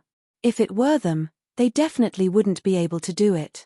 Didn't this mean that Ji Tianxing was one of the best among upper-level Sir Gods and was stronger than the 3 of them? The 3 of them didn't move as this thought flashed through their minds. The second prince was furious and ordered in a deep voice, "Yang Long, immediately send someone to investigate this matter. We must find the culprit." Tonight, this prince hosted a banquet at the Chengyang side courtyard in honor of young Master Tianxing. In the end, young Master Tianxing was ambushed the moment he left the Chengyang side courtyard and was injured. If we don't find out the truth, others will think that this prince did it. Chapter 30:15. The second prince's words were very straightforward. Obviously, he was telling Ji Tianxing that this had nothing to do with him. But Ji Tianxing did not know him well enough, so he could not be sure if he was telling the truth. After all, it was normal for a scheming person like the second prince to not be able to tell the truth from the lies. Yang Long cupped his hands and acknowledged the order. He quickly sent a message jade slip to convey the second prince's order. At this moment, the group of experts and masters from the royal city also arrived at the battlefield. The leader was actually the third prince, who was wearing a golden python robe. Beside him were 2 upper-level divine lords wearing golden armor and the insignia of the Imperial Guard. Judging from their strength, attire, and insignia, they should be the commanders of the Imperial Guard. Behind the 3 of them in the night sky, there were more than 60 Imperial Guards wearing silver armor and holding long spears and halberds. All of them were 1st or 2nd level divine lords. If they were among the commoners, they would definitely be powerful. Everyone knew that these dozens of Imperial Guards were the best of the best. The third prince and the others hurriedly arrived at the battlefield. Their eyes were locked on Ji Tianxing as they flew over worriedly. "I was wondering who was fighting outside the city and causing such a big commotion." "So, it's young Master Tianxing." The third prince recognized Ji Tianxing. Seeing him injured, the third prince was very surprised and shocked. He turned his head and saw the second prince beside Ji Tianxing. He immediately frowned. Why is second brother here too?" The third prince was the commander of the Imperial Guard appointed by the king. He had full authority to command 20,000 Imperial Guards. Although he was usually quite free and handed the matters of the Imperial Guard to the commanders, he was still in charge of the Imperial Guard. But these 2 days were the Lantern Festival, and there were many people in the royal city. It was very easy for accidents to happen. So, he could only personally lead the Imperial Guard to maintain order and safety in the royal city. Just now, he heard from his subordinates that there was a big commotion outside the western suburbs. After hearing the news, he was filled with anger and rushed over with his trusted generals. He did not expect to see Ji Tianxing and the second prince here. Hearing the third prince's question, the second prince smiled and took the initiative to explain. "Third brother, there is something you don't know. Please listen to my explanation. This prince has long heard of young Master Tianxing's deeds and has long been in awe of him. Tonight, this prince will host a banquet in Chengyang courtyard to entertain him. This can be considered as fulfilling the duties of a host. Who would have thought that young Master Tianxing would encounter an ambush right after he left the courtyard? There were a total of 3 high divine lords on the other side, and they all wanted to kill young Master Tianxing. Fortunately, young Master Tianxing was strong enough to hold on for 7 or 8 minutes under the siege of the other party and only suffered some minor injuries. I heard from my subordinates that there was a big battle here, so I rushed over to check the situation. The second prince did not hide anything and simply told him what had happened. After the third prince heard this, his expression did not change, but in his heart, he was muttering. Doesn't second brother have a deep grudge against young Master Tianqing? Why would they host a banquet for him? Moreover, young Master Tianqing actually agreed. He is not willing to be loyal to this prince and is neither close nor distant to this prince. Yet, he is in contact with second brother. What is he trying to do? At the thought of this, the third prince felt a little worried. However, he did not show it and hurriedly asked Ji Tianqing in concern, Young Master Tianqing, how are your injuries? Are they serious? Ji Tianqing shook his head and said, they're just light injuries, nothing serious. Third prince, you don't have to worry. That's good. The third prince nodded slightly and said in an indignant tone, which bastard actually ordered 3 high divine lords to attack young Master Tianqing? Killing people in public in the outskirts of the capital is simply disregarding the law. They must be caught and beheaded in public. With that, he ordered the golden-armored commander beside him, Commander Mo, bring everyone to check the battlefield and investigate the clues and traces. Commander Mo hurriedly cupped his fists and bowed, acknowledging the order. Then, he brought more than 60 Imperial guards with him to investigate the battlefield. There was only one golden-armored commander left beside him. At this time, he looked at the second prince and sneered, everyone knows that second brother and young Master Tianqing have a long-standing grudge against each other. I really don't understand why second brother would invite young Master Tianqing to be his guest. Moreover, the banquet was held in the western suburbs outside the capital. Most importantly, right after the banquet ended, young Master Tianqing was only 1,500 kilometers away, and the assassins could not wait to kill him. How can there be such a coincidence in the world? Second brother, aren't you going to explain? The third prince's intention was obvious. He was making things difficult for the second prince. Just now, the second prince had driven a wedge between him and Ji Tianqing. Now, he was also trying to drive a wedge between the second prince and Ji Tianqing. This was especially true when he claimed that those 3 high divine lords were assassins. This was already an obvious hint. Everyone knew that the assassins of the evil blood palace called themselves assassins. The second prince had expected that the third prince would point the finger at him. He was not angry. Instead, he spread his hands and looked at Ji Tianqing. He said with a wry smile, Young Master Tianqing, did you see that? Just now, I said that someone must have misunderstood and thought that it was me who did it. You really didn't let me down. After that, he said to the third prince, Third brother, this is indeed a coincidence. It's normal for you to suspect me. But this prince can pat his chest and swear that this matter has absolutely nothing to do with this prince. Young Master Tianqing is so elegant and knowledgeable. I drank and talked with him for half the night. I felt like old friends with him at first sight. I regret that I didn't meet him sooner. I can't wait to befriend him. Why would I order assassins to ambush him? The second prince said with certainty. He did not seem to be lying at all. But everyone knew that it was difficult for a shrewd person like him to judge whether he was telling the truth or not. The third prince stared at him expressionlessly and said in a low voice, Second brother, you should know that we won't believe you easily. And I know that you're an expert in making what is false true and what is false false. It's useless for us to argue here. Let's wait for the results of the investigation to come out. The second prince nodded slightly in agreement. He looked at Ji Tianqing and asked, Young Master Tianqing, what do you think? Ji Tianqing also nodded and said calmly, guessing is useless. We can only confirm the answer with real evidence. Before the truth comes out, you don't have to fight with each other to avoid letting the fisherman profit. The 2 princes were stunned when they heard the words fisherman reaping the benefits from the fight. They immediately understood Ji Tianqing's meaning. Their eyes lit up and they quickly nodded in agreement. You've woken us up from our daze. Young Master Tianqing is right. Young Master Tianqing has just experienced danger, but he can still maintain his rationality and calm. It's really admirable. If the result is as young Master guessed, then we have to be careful. We underestimated that little brother before. His scheming and methods are not inferior to ours. The second prince and the third prince were smart people. There was no need for Ji Tianxing to say it. They could guess the answer with just a little hint. Moreover, they had reason to believe that this was very likely the doing of that person. His goal was to drive a wedge between the two princes. He wanted to sow discord between Ji Tianxing and the second prince.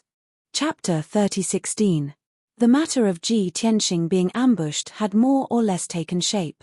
He and the two princes had a preliminary answer in their hearts. However, they still had to wait for the results of the investigation by the Imperial Guards and Emperor Yang Long.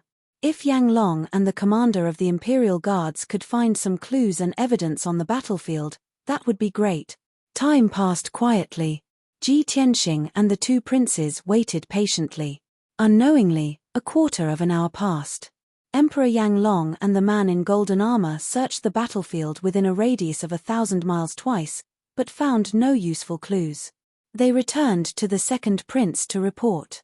Before the second prince could ask, the two of them shook their heads in disappointment. Although they were disappointed, they had expected it. After all, the three divine emperors were all experienced experts. They were very cautious. How could they leave important clues and traces? Just then, suddenly, a beam of light flew from the sky and landed in front of Ji Tianxing. After the spiritual light dissipated, a golden jade slip appeared. There was a special imprint on it. Seeing the mark on the jade slip, Ji Tianxing's eyebrows twitched. He had a bad feeling. The two princes also stared at the jade slip with different expressions. The third prince recognized the mark. He frowned and murmured, "Message jade slip from Lai Fu? Did something happen in the Changfeng courtyard?" Ji Tianxing did not say anything. He quickly picked up the message jade slip and read the content with his divine sense. Lai Fu's old voice immediately sounded in his mind. "Young Master Tianxing. Something big happened. An expert sneaked into the Changfeng courtyard, injured Zhen Hong, and kidnapped the young master." Lai Fu's tone was very anxious and worried. He was panting. Apparently, he had just finished a battle. Ji Tianxing's body immediately stiffened. His face changed dramatically, and his eyes became gloomy like ice. Anger and killing intent suddenly surged out of his body. His eyes were dyed with a layer of blood. "You are courting death." The two words burst out of his throat. It was like piercing ice, and also like a sharp blade that could kill people. The two princes both felt an immense pressure, as well as a terrifying killing intent that shook the heavens. The two of them looked at each other, not knowing what was going on.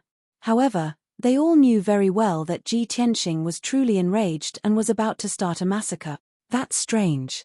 He was attacked by three divine monarchs and was badly injured. Yet, he was still able to remain calm and rational.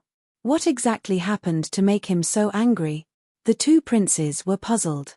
Without saying a word, Ji Tianxing put away the golden jade slip and turned to leave at lightning speed, heading straight for the west gate of the royal city. "Young Master Tianxing, what happened?" The second prince raised his hand, wanting to ask Ji Tianxing to stay and ask him about the situation. However, Ji Tianxing ignored him. His figure flickered a few times and disappeared into the darkness. The third prince also turned and left without hesitation, chasing after Ji Tianxing to the west gate of the royal city. At the same time, he also sent a voice transmission to the two commanders of the imperial army and ordered, "Go to the Changfeng courtyard immediately, something big has happened." The two commanders of the imperial guards received the order and quickly gathered the imperial guards who were investigating the battlefield and rushed to the Changfeng courtyard at the fastest speed. 15 minutes later, Ji Tianxing returned to the Changfeng courtyard. Lai Fu, with messy hair and sweaty forehead, was waiting in the courtyard of the East Wing, anxiously pacing back and forth. The East Wing was Wu Shuang's residence. At this time, there were more than 50 guards guarding the small courtyard, and no one was allowed to come close. When Ji Tianxing teleported back and appeared in the small courtyard, Lai Fu breathed a sigh of relief as if relieved of a heavy burden. He hurried to greet him and saluted, "Young master, you're finally back." Ji Tianxing's face and aura were frighteningly gloomy. He did not waste time and ignored Lai Fu. He directly released his divine sense to cover the entire Changfeng courtyard and carefully explore.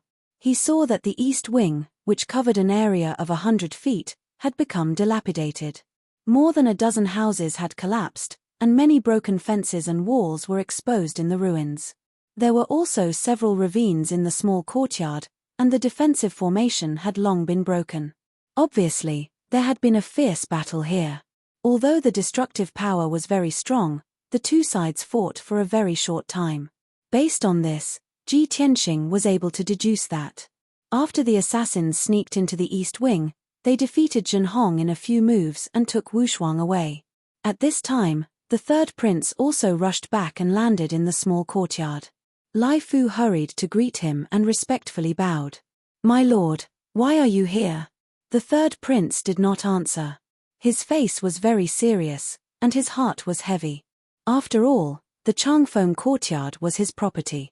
Ji Tianxing's family had an accident here, and he could not absolve himself from the blame.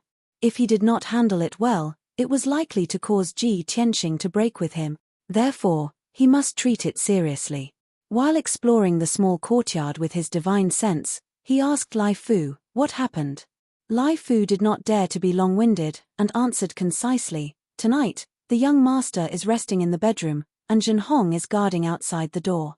A quarter of an hour ago, 2 assassins sneaked into the courtyard and took the young master. It happened so suddenly that Zhen Hong was attacked as soon as he realized that something was wrong. She only resisted 2 moves and was seriously injured by the assassins. She could only watch the other person take the young master away.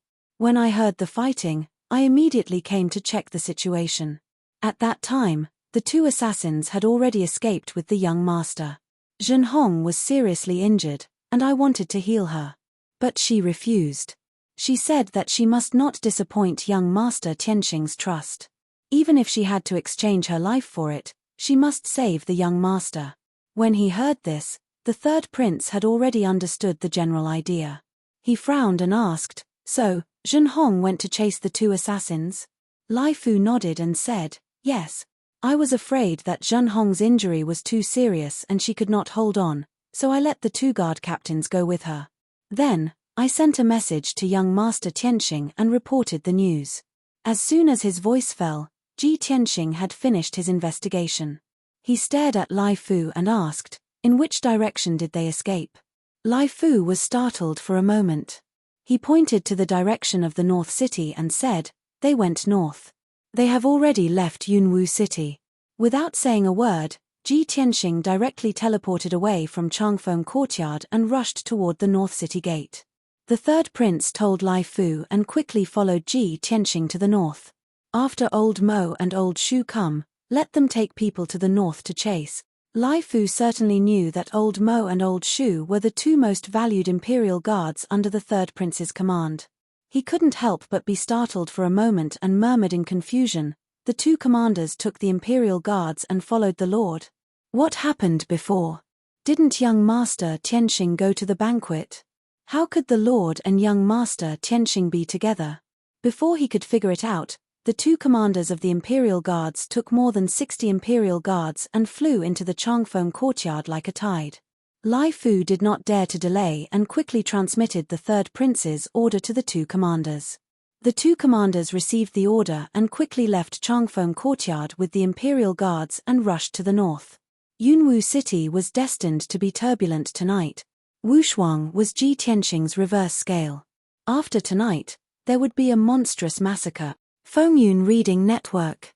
Chapter 3017. Ji Tianxing thought that even if the other party was sinister and cunning, they would not break into the Changfeng courtyard. In Yunwu City, they had to be more restrained. After all, everyone in Yunwu City knew that it was the third prince's courtyard. Once the other party sent people to the Changfeng courtyard, it was equivalent to openly declaring war on the third prince. Therefore, when he went to the banquet in the Chengyang courtyard, it was inconvenient to take Wu Shuang with him, so he let her rest in the Changfeng courtyard. He was a bit worried, so he had Zhen Hong stay close to Wu Shuang to protect her. But he underestimated the other party's madness. In order to take revenge on him, they sent experts to break into the Changfeng courtyard and forcibly took Wu Shuang away. This undoubtedly showed that the other party was determined to kill him by hook or by crook. Originally, all forces in Yunwu City had to keep a low profile and abide by the basic rules of the game. Since the other party broke the rules, Ji Tianxing had nothing to worry about. Kill everyone on the other side, regardless of their strength or identity. Half an hour later, Ji Tianxing left Yunwu City and flew 50,000 miles to the north. He was worried, so he flew at an extremely fast speed. The third prince, 2 Imperial Army commanders, and dozens of Imperial Army elites could not keep up with him. When he flew over a vast mountain range, Ji Tianxing's divine sense detected 2 auras of divine emperors on a mountain peak 3,000 miles to the left. He released his divine sense to investigate carefully and found that the 2 auras were the guard captains of the Changfeng courtyard. In addition, there was another person on the mountain peak. It was Sir God Zhenhong, who was seriously injured and had a weak aura. Swish! Ji Tianxing quickly flew over and landed next to Sir God Zhenhong.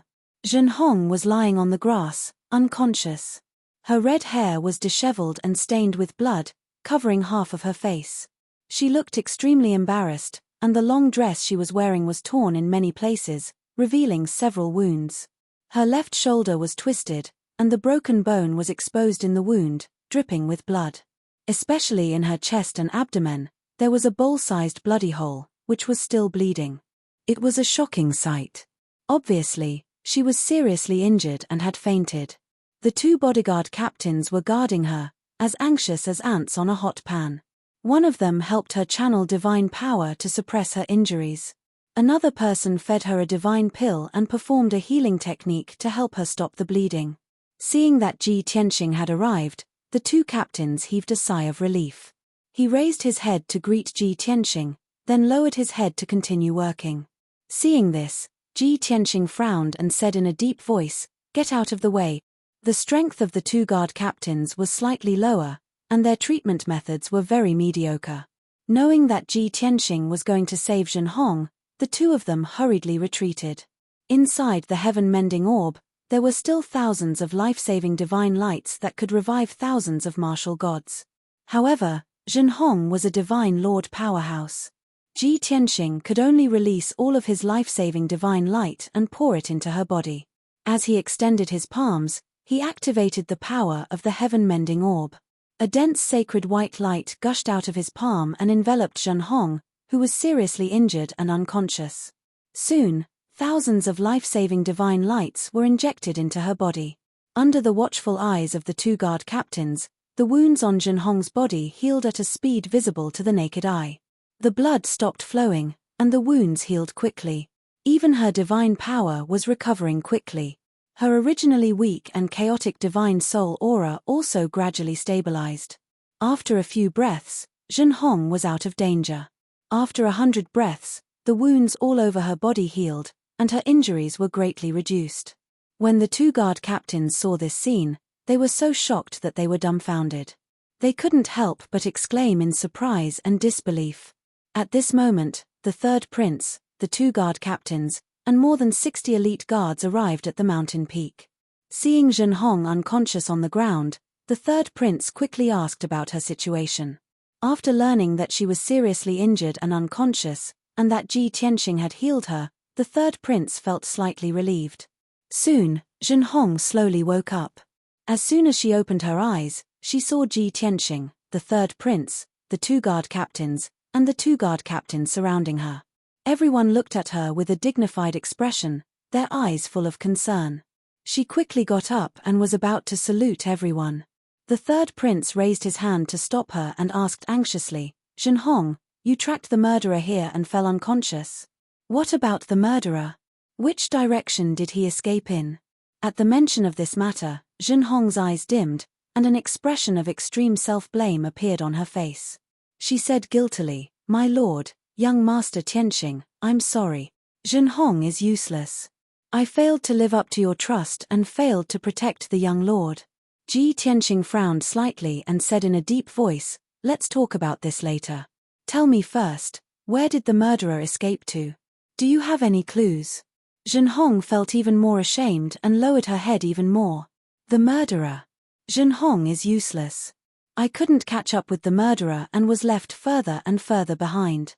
They escaped to the north. Before I fell unconscious, I could still track their aura. Now that I've been left behind, I can't detect their residual aura. Obviously, they had lost track of them. Ji Tianxing was full of unwillingness and continued to ask, "Then did you see clearly what the two murderers looked like? Did they have any special characteristics?" Zhenhong thought seriously for a moment and shook her head with even more self-blame. "They should be two men, but I'm not sure if they're young or middle-aged. They were both wearing black robes and masks that covered their original faces. I couldn't see any markings or special characteristics."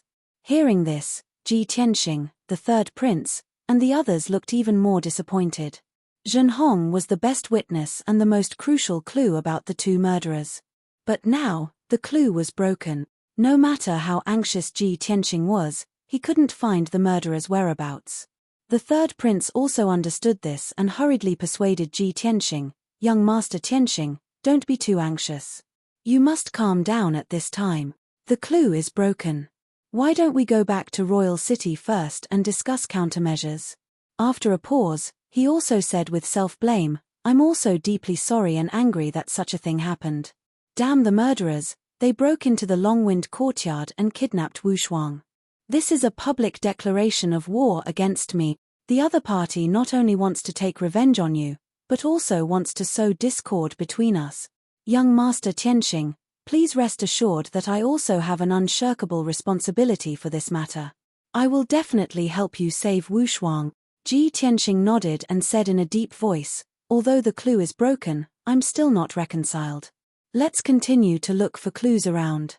After that, he left the mountain peak and flew north, carefully investigating the situation along the way. The third prince also quickly followed with the commander of the imperial army. Everyone spread out and flew across the night sky at a moderate speed, carefully searching a radius of 20,000 miles. In this area, no trace or clue could be hidden from everyone. But unfortunately, after searching for an hour and tens of thousands of miles, they didn't find any useful clues. In desperation, Ji Tianxing and the third prince could only leave and return to Royal City to make a long-term plan. Chapter 30:18. Ji Tianxing had been very anxious since Wu Shuang's accident.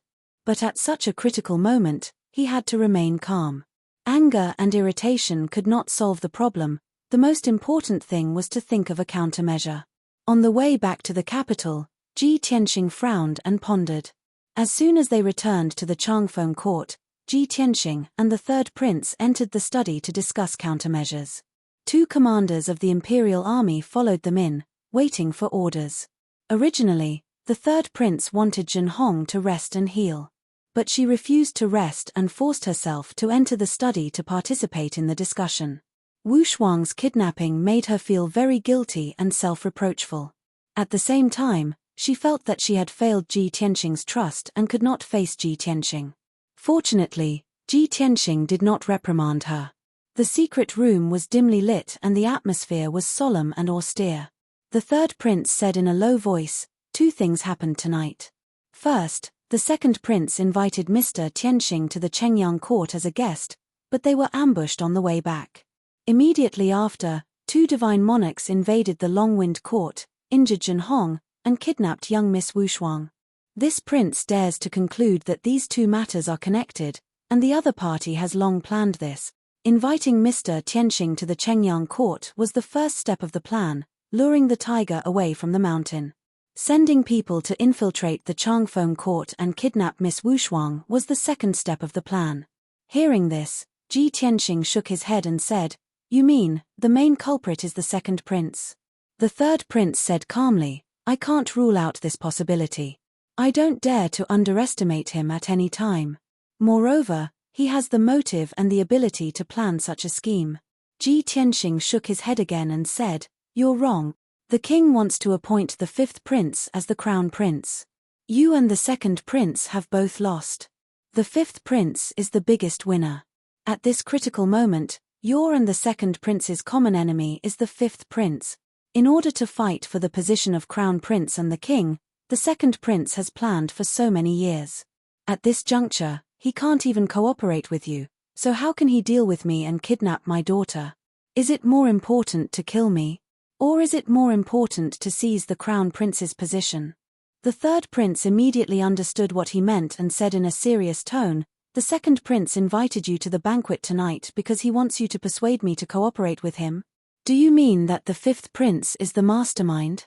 "Of course," Ji Tianxing said in a firm tone. "I don't know what methods he used to make the monarch make him the crown prince. This was the decree of the monarch. As long as the monarch didn't pass away, it was basically a done deal. Therefore, the fifth prince had already won and would soon become the crown prince. At this time, what he wants to do the most is to take revenge and get rid of me, the thorn in his side." The third prince nodded in agreement.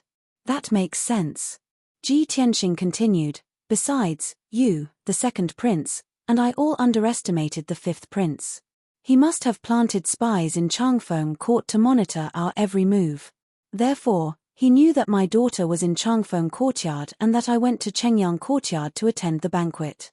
This is an excellent opportunity for him. How could he let it go?" Listening to his analysis, the third prince suddenly understood and nodded repeatedly. "Yes, that was most likely the case. The fifth prince sent people to kill you. If the operation succeeded, he could frame the second prince, causing me and the second prince to turn against each other, and there would be no possibility of cooperation. If the plan failed, the fifth prince would send 2 other monarchs to sneak into Changfeng courtyard to kidnap Miss Wushuang. In this way, they could use Miss Wushuang as a hostage to take the initiative and then find a way to deal with you."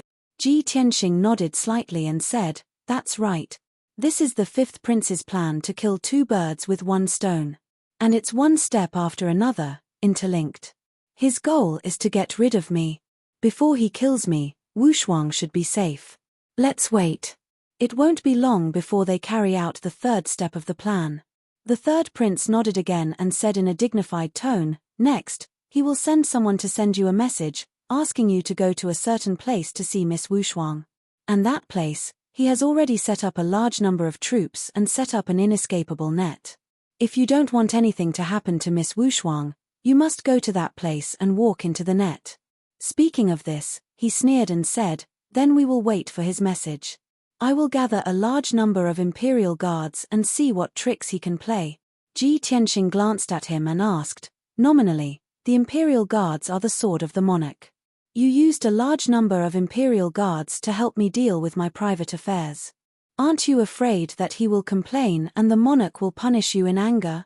The third prince sneered and said, "The monarch is about to appoint the fifth prince as the crown prince. I have already lost all my previous efforts. What is there to be afraid of? Besides, the fifth prince sent people to Changfeng courtyard to kidnap Miss Wushuang. This is not just a public slap in my face. This is simply pressing my face to the ground and stepping on it. He's already so deranged and lawless. Why should I care about feelings?" Ji Tianxing nodded and said, "You are willing to help, which proves that I did not misjudge you. But you still underestimate the fifth prince. He will not let us do as we wish. Then I have to think about how to do it secretly and hide from his eyes and ears." The third prince understood what he meant and nodded with a dignified expression. Time quietly passed by. Soon, an hour had passed. It was dawn, the darkest time of the day. At this time, a messenger guard came to the door of the study and reported respectfully, "My lord, someone just sent a secret letter to young Master Tianhang to personally read." The eyes of Ji Tianxing, the third prince, and the others flickered as they gathered their focus. "It's here. Sure enough, it's as we expected." The guard entered the study and handed the letter to Ji Tianxing. Ji Tianxing picked up the letter, pulled out the letter paper and spread it on the desk. There were 2 lines of bold and powerful words written on the letter paper. 7 in the morning, West Wind Town in the north. If you don't want your daughter to lose her life, come alone. Don't try to play tricks. You should be very clear that we have eyes everywhere in Royal City. The letter was very clear, and everyone read it at a glance. The atmosphere in the secret room became heavy and solemn again. The third prince frowned, full of worry. "You guessed right. He had long guessed that I would help you, so, unfortunately, they also have eyes in Changfeng courtyard. Even if I quietly leave with the imperial army, I will most likely be discovered. Young Master Tianxing, let me think of a way, how can I help you? Ji Tianxing casually shot out a flame, burning the letter to ashes, and said indifferently, no need to think, I have a way. Chapter 30:19. No one knew what Ji Tianxing, the third prince and others discussed in the secret room. The people of the Changfeng courtyard only knew that the third prince was full of resentment and helplessness, and left dejectedly.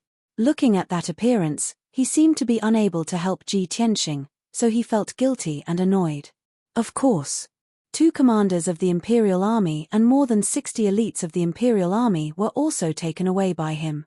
After leaving the Changfeng courtyard, the third prince and others returned to the palace and rested.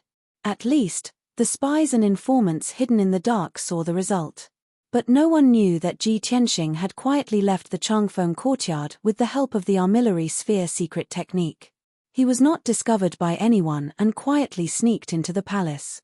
Then, he found the third prince, the commanders of the Imperial Army, and the 60 elites of the Imperial Army one by one. Under his guidance, everyone entered the Jiutian Tenju Tower and stayed on the 3rd floor of the tower. There was no other way. The 1st floor of the tower had too many ancient buildings, and the 2nd floor had the statues and altars of the primitive demon god. The 4th floor was a boundless sea, in which there were hundreds of millions of sea beast bones. There were too many clues in these spaces, and it was easy to expose the secrets of the tower. Only the 3rd floor space was a dark wasteland. There was only an ancient tomb made of black stone in the middle. As early as many years ago, Ji Tianxing had cracked the ancient tomb. The demon god scriptures and secret techniques hidden in the ancient tomb were also given to Ji Ku to practice. Now the ancient tomb was ruined, and only a pile of broken black stone was left. It was useless, and it would not expose the secrets of the Jiutian Tenju Tower. After a while, Ji Tianxing settled the third prince and the Imperial Army. Everyone stayed in the dark space, sitting cross-legged and waiting patiently. Ji Tianxing quietly returned to the Changfeng courtyard and entered the study room. The whole process was stealthy, and no one noticed the abnormality. Then, he lifted the state of invisibility and walked out of the study room openly. He did not take anyone with him, left the Changfeng courtyard alone, and rushed to the north gate of the royal city. In the process, no one knew how many eyes and divine sense were secretly watching him. Not only were there spies in Changfeng court, but there were also spies everywhere in King City. When the spies and informants saw Ji Tianxing leave royal city alone and fly towards the north, they hurriedly sent messages to report the news. And NB friends, please remind me, after reading for a long time, please pay attention to the rest of the eyes. 00 recommended reading SP. West Wind Town was located in the north of Royal City. It was a full 300,000 miles away from the Royal City, situated in the depths of the majestic and desolate mountains. Many years ago, more than 3,000 God Clan citizens had gathered in this small town. However, they were surrounded by mountains, where countless monsters and divine birds lived. They often attacked the people of West Wind Town, causing heavy casualties. Unable to bear the hardships, the people moved out of West Wind Town more than 200 years ago and moved to a small town hundreds of thousands of miles away. West Wind Town was thus abandoned, and there were no citizens living there. Occasionally, some adventurers would pass by and stay there for a day or two. On the way to West Wind Town, Ji Tianxing was still silently calculating. No wonder the fifth prince chose West Wind Town. That place is desolate and uninhabited, suitable for him to set up an ambush. He has set up an inescapable net there, waiting for me to die. He should be there in person to enjoy the fruits of victory, right? I hope he is in West Wind Town. As these thoughts flashed through his mind, Ji Tianxing's eyes flashed with a cold light. He not only wants to save Wu Shuang, kill all the fifth prince's lackeys, and get rid of the fifth prince. If the fifth prince is also in West Wind Town, he can solve this problem once and for all. Unknowingly, 2 hours passed. Ji Tianxing hurried at his fastest speed, and had already flown 200,000 miles. At this moment, a communication jade slip flew over from the horizon and landed in front of him. It was just an ordinary jade slip, without any formation encryption. He picked up the jade slip, his divine sense entered it, and the voice of a young man sounded in his mind. At least you know your place, and know that playing tricks is useless. However, you have to hurry, there is less than 2 hours left. Your daughter is very safe now, if you come late, you can only collect her corpse. Ha ha ha ha. This person's tone was sinister and low, filled with hatred and resentment. Ji Tianxing could guess that the person who sent the message was the fifth prince. From this message, he was able to analyze several pieces of information. Firstly, the fifth prince was indeed in Westwind Town and was waiting for him to die. Secondly, Wu Shuang's life was not in danger. This made him feel slightly more at ease, and he sped up his journey. Unknowingly, another hour had passed. He flew for another 100,000 miles, crossing over numerous majestic mountain ranges, and was about to arrive at Westwind Town. And friends, please pay attention to the rest of your eyes after reading for a long time. 00 recommended reading NBSB. At this time, it was exactly 7:15. The golden sun had just risen from the horizon and was slowly rising into the sky. Boundless multicolored light shone on the mountains, causing the many cloud-shrouded peaks to be covered in a layer of gold. It was a magnificent sight. But Ji Tianxing wasn't in the mood to appreciate it. He spread out his divine sense and scouted Westwind Town a few thousand miles away. Soon, he found the small town in the mountains. Sure enough, it was surrounded by mountains on all sides and was located in a flat valley. A clear river that was 100 feet wide passed through the middle of the small town and flowed south along the foot of the mountain. The small town was not big, only 10 miles in radius. There were hundreds of palaces and houses in the town, but they were all abandoned and old. Most of them had collapsed and become a pile of ruins, revealing many dilapidated walls. Even the houses and palaces that did not collapse were overgrown with weeds and were a mess. Perhaps the fifth prince was fearless and was not afraid that Ji Tianxing would not come. There were actually 300 experts around the small town, all of them at the 8th and 9th level of the celestial god realm. Those experts were all wearing black armor, holding sabers, swords, and long spears, surrounding the small town. In addition, there was a palace that occupied an area of 10,000 feet in the middle of the small town. That palace was relatively well preserved and still had a majestic and solemn aura. Ji Tianxing detected that there were actually hundreds of Divine Lord Realm experts outside the palace. Even though they were all first and second level Divine Lords. But there were nearly 100 of them, and they were still a very powerful and terrifying force. Most importantly, he even detected the auras of 6 high-level Divine Lords inside the palace. It's indeed an inescapable net, a sure-kill trap.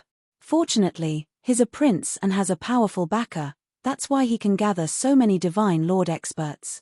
A cold light flashed across Ji Tianxing's eyes as he muttered to himself. From the looks of it, he has failed too many times previously, even the Bloodsword sect was destroyed by me. This time, he must get rid of me.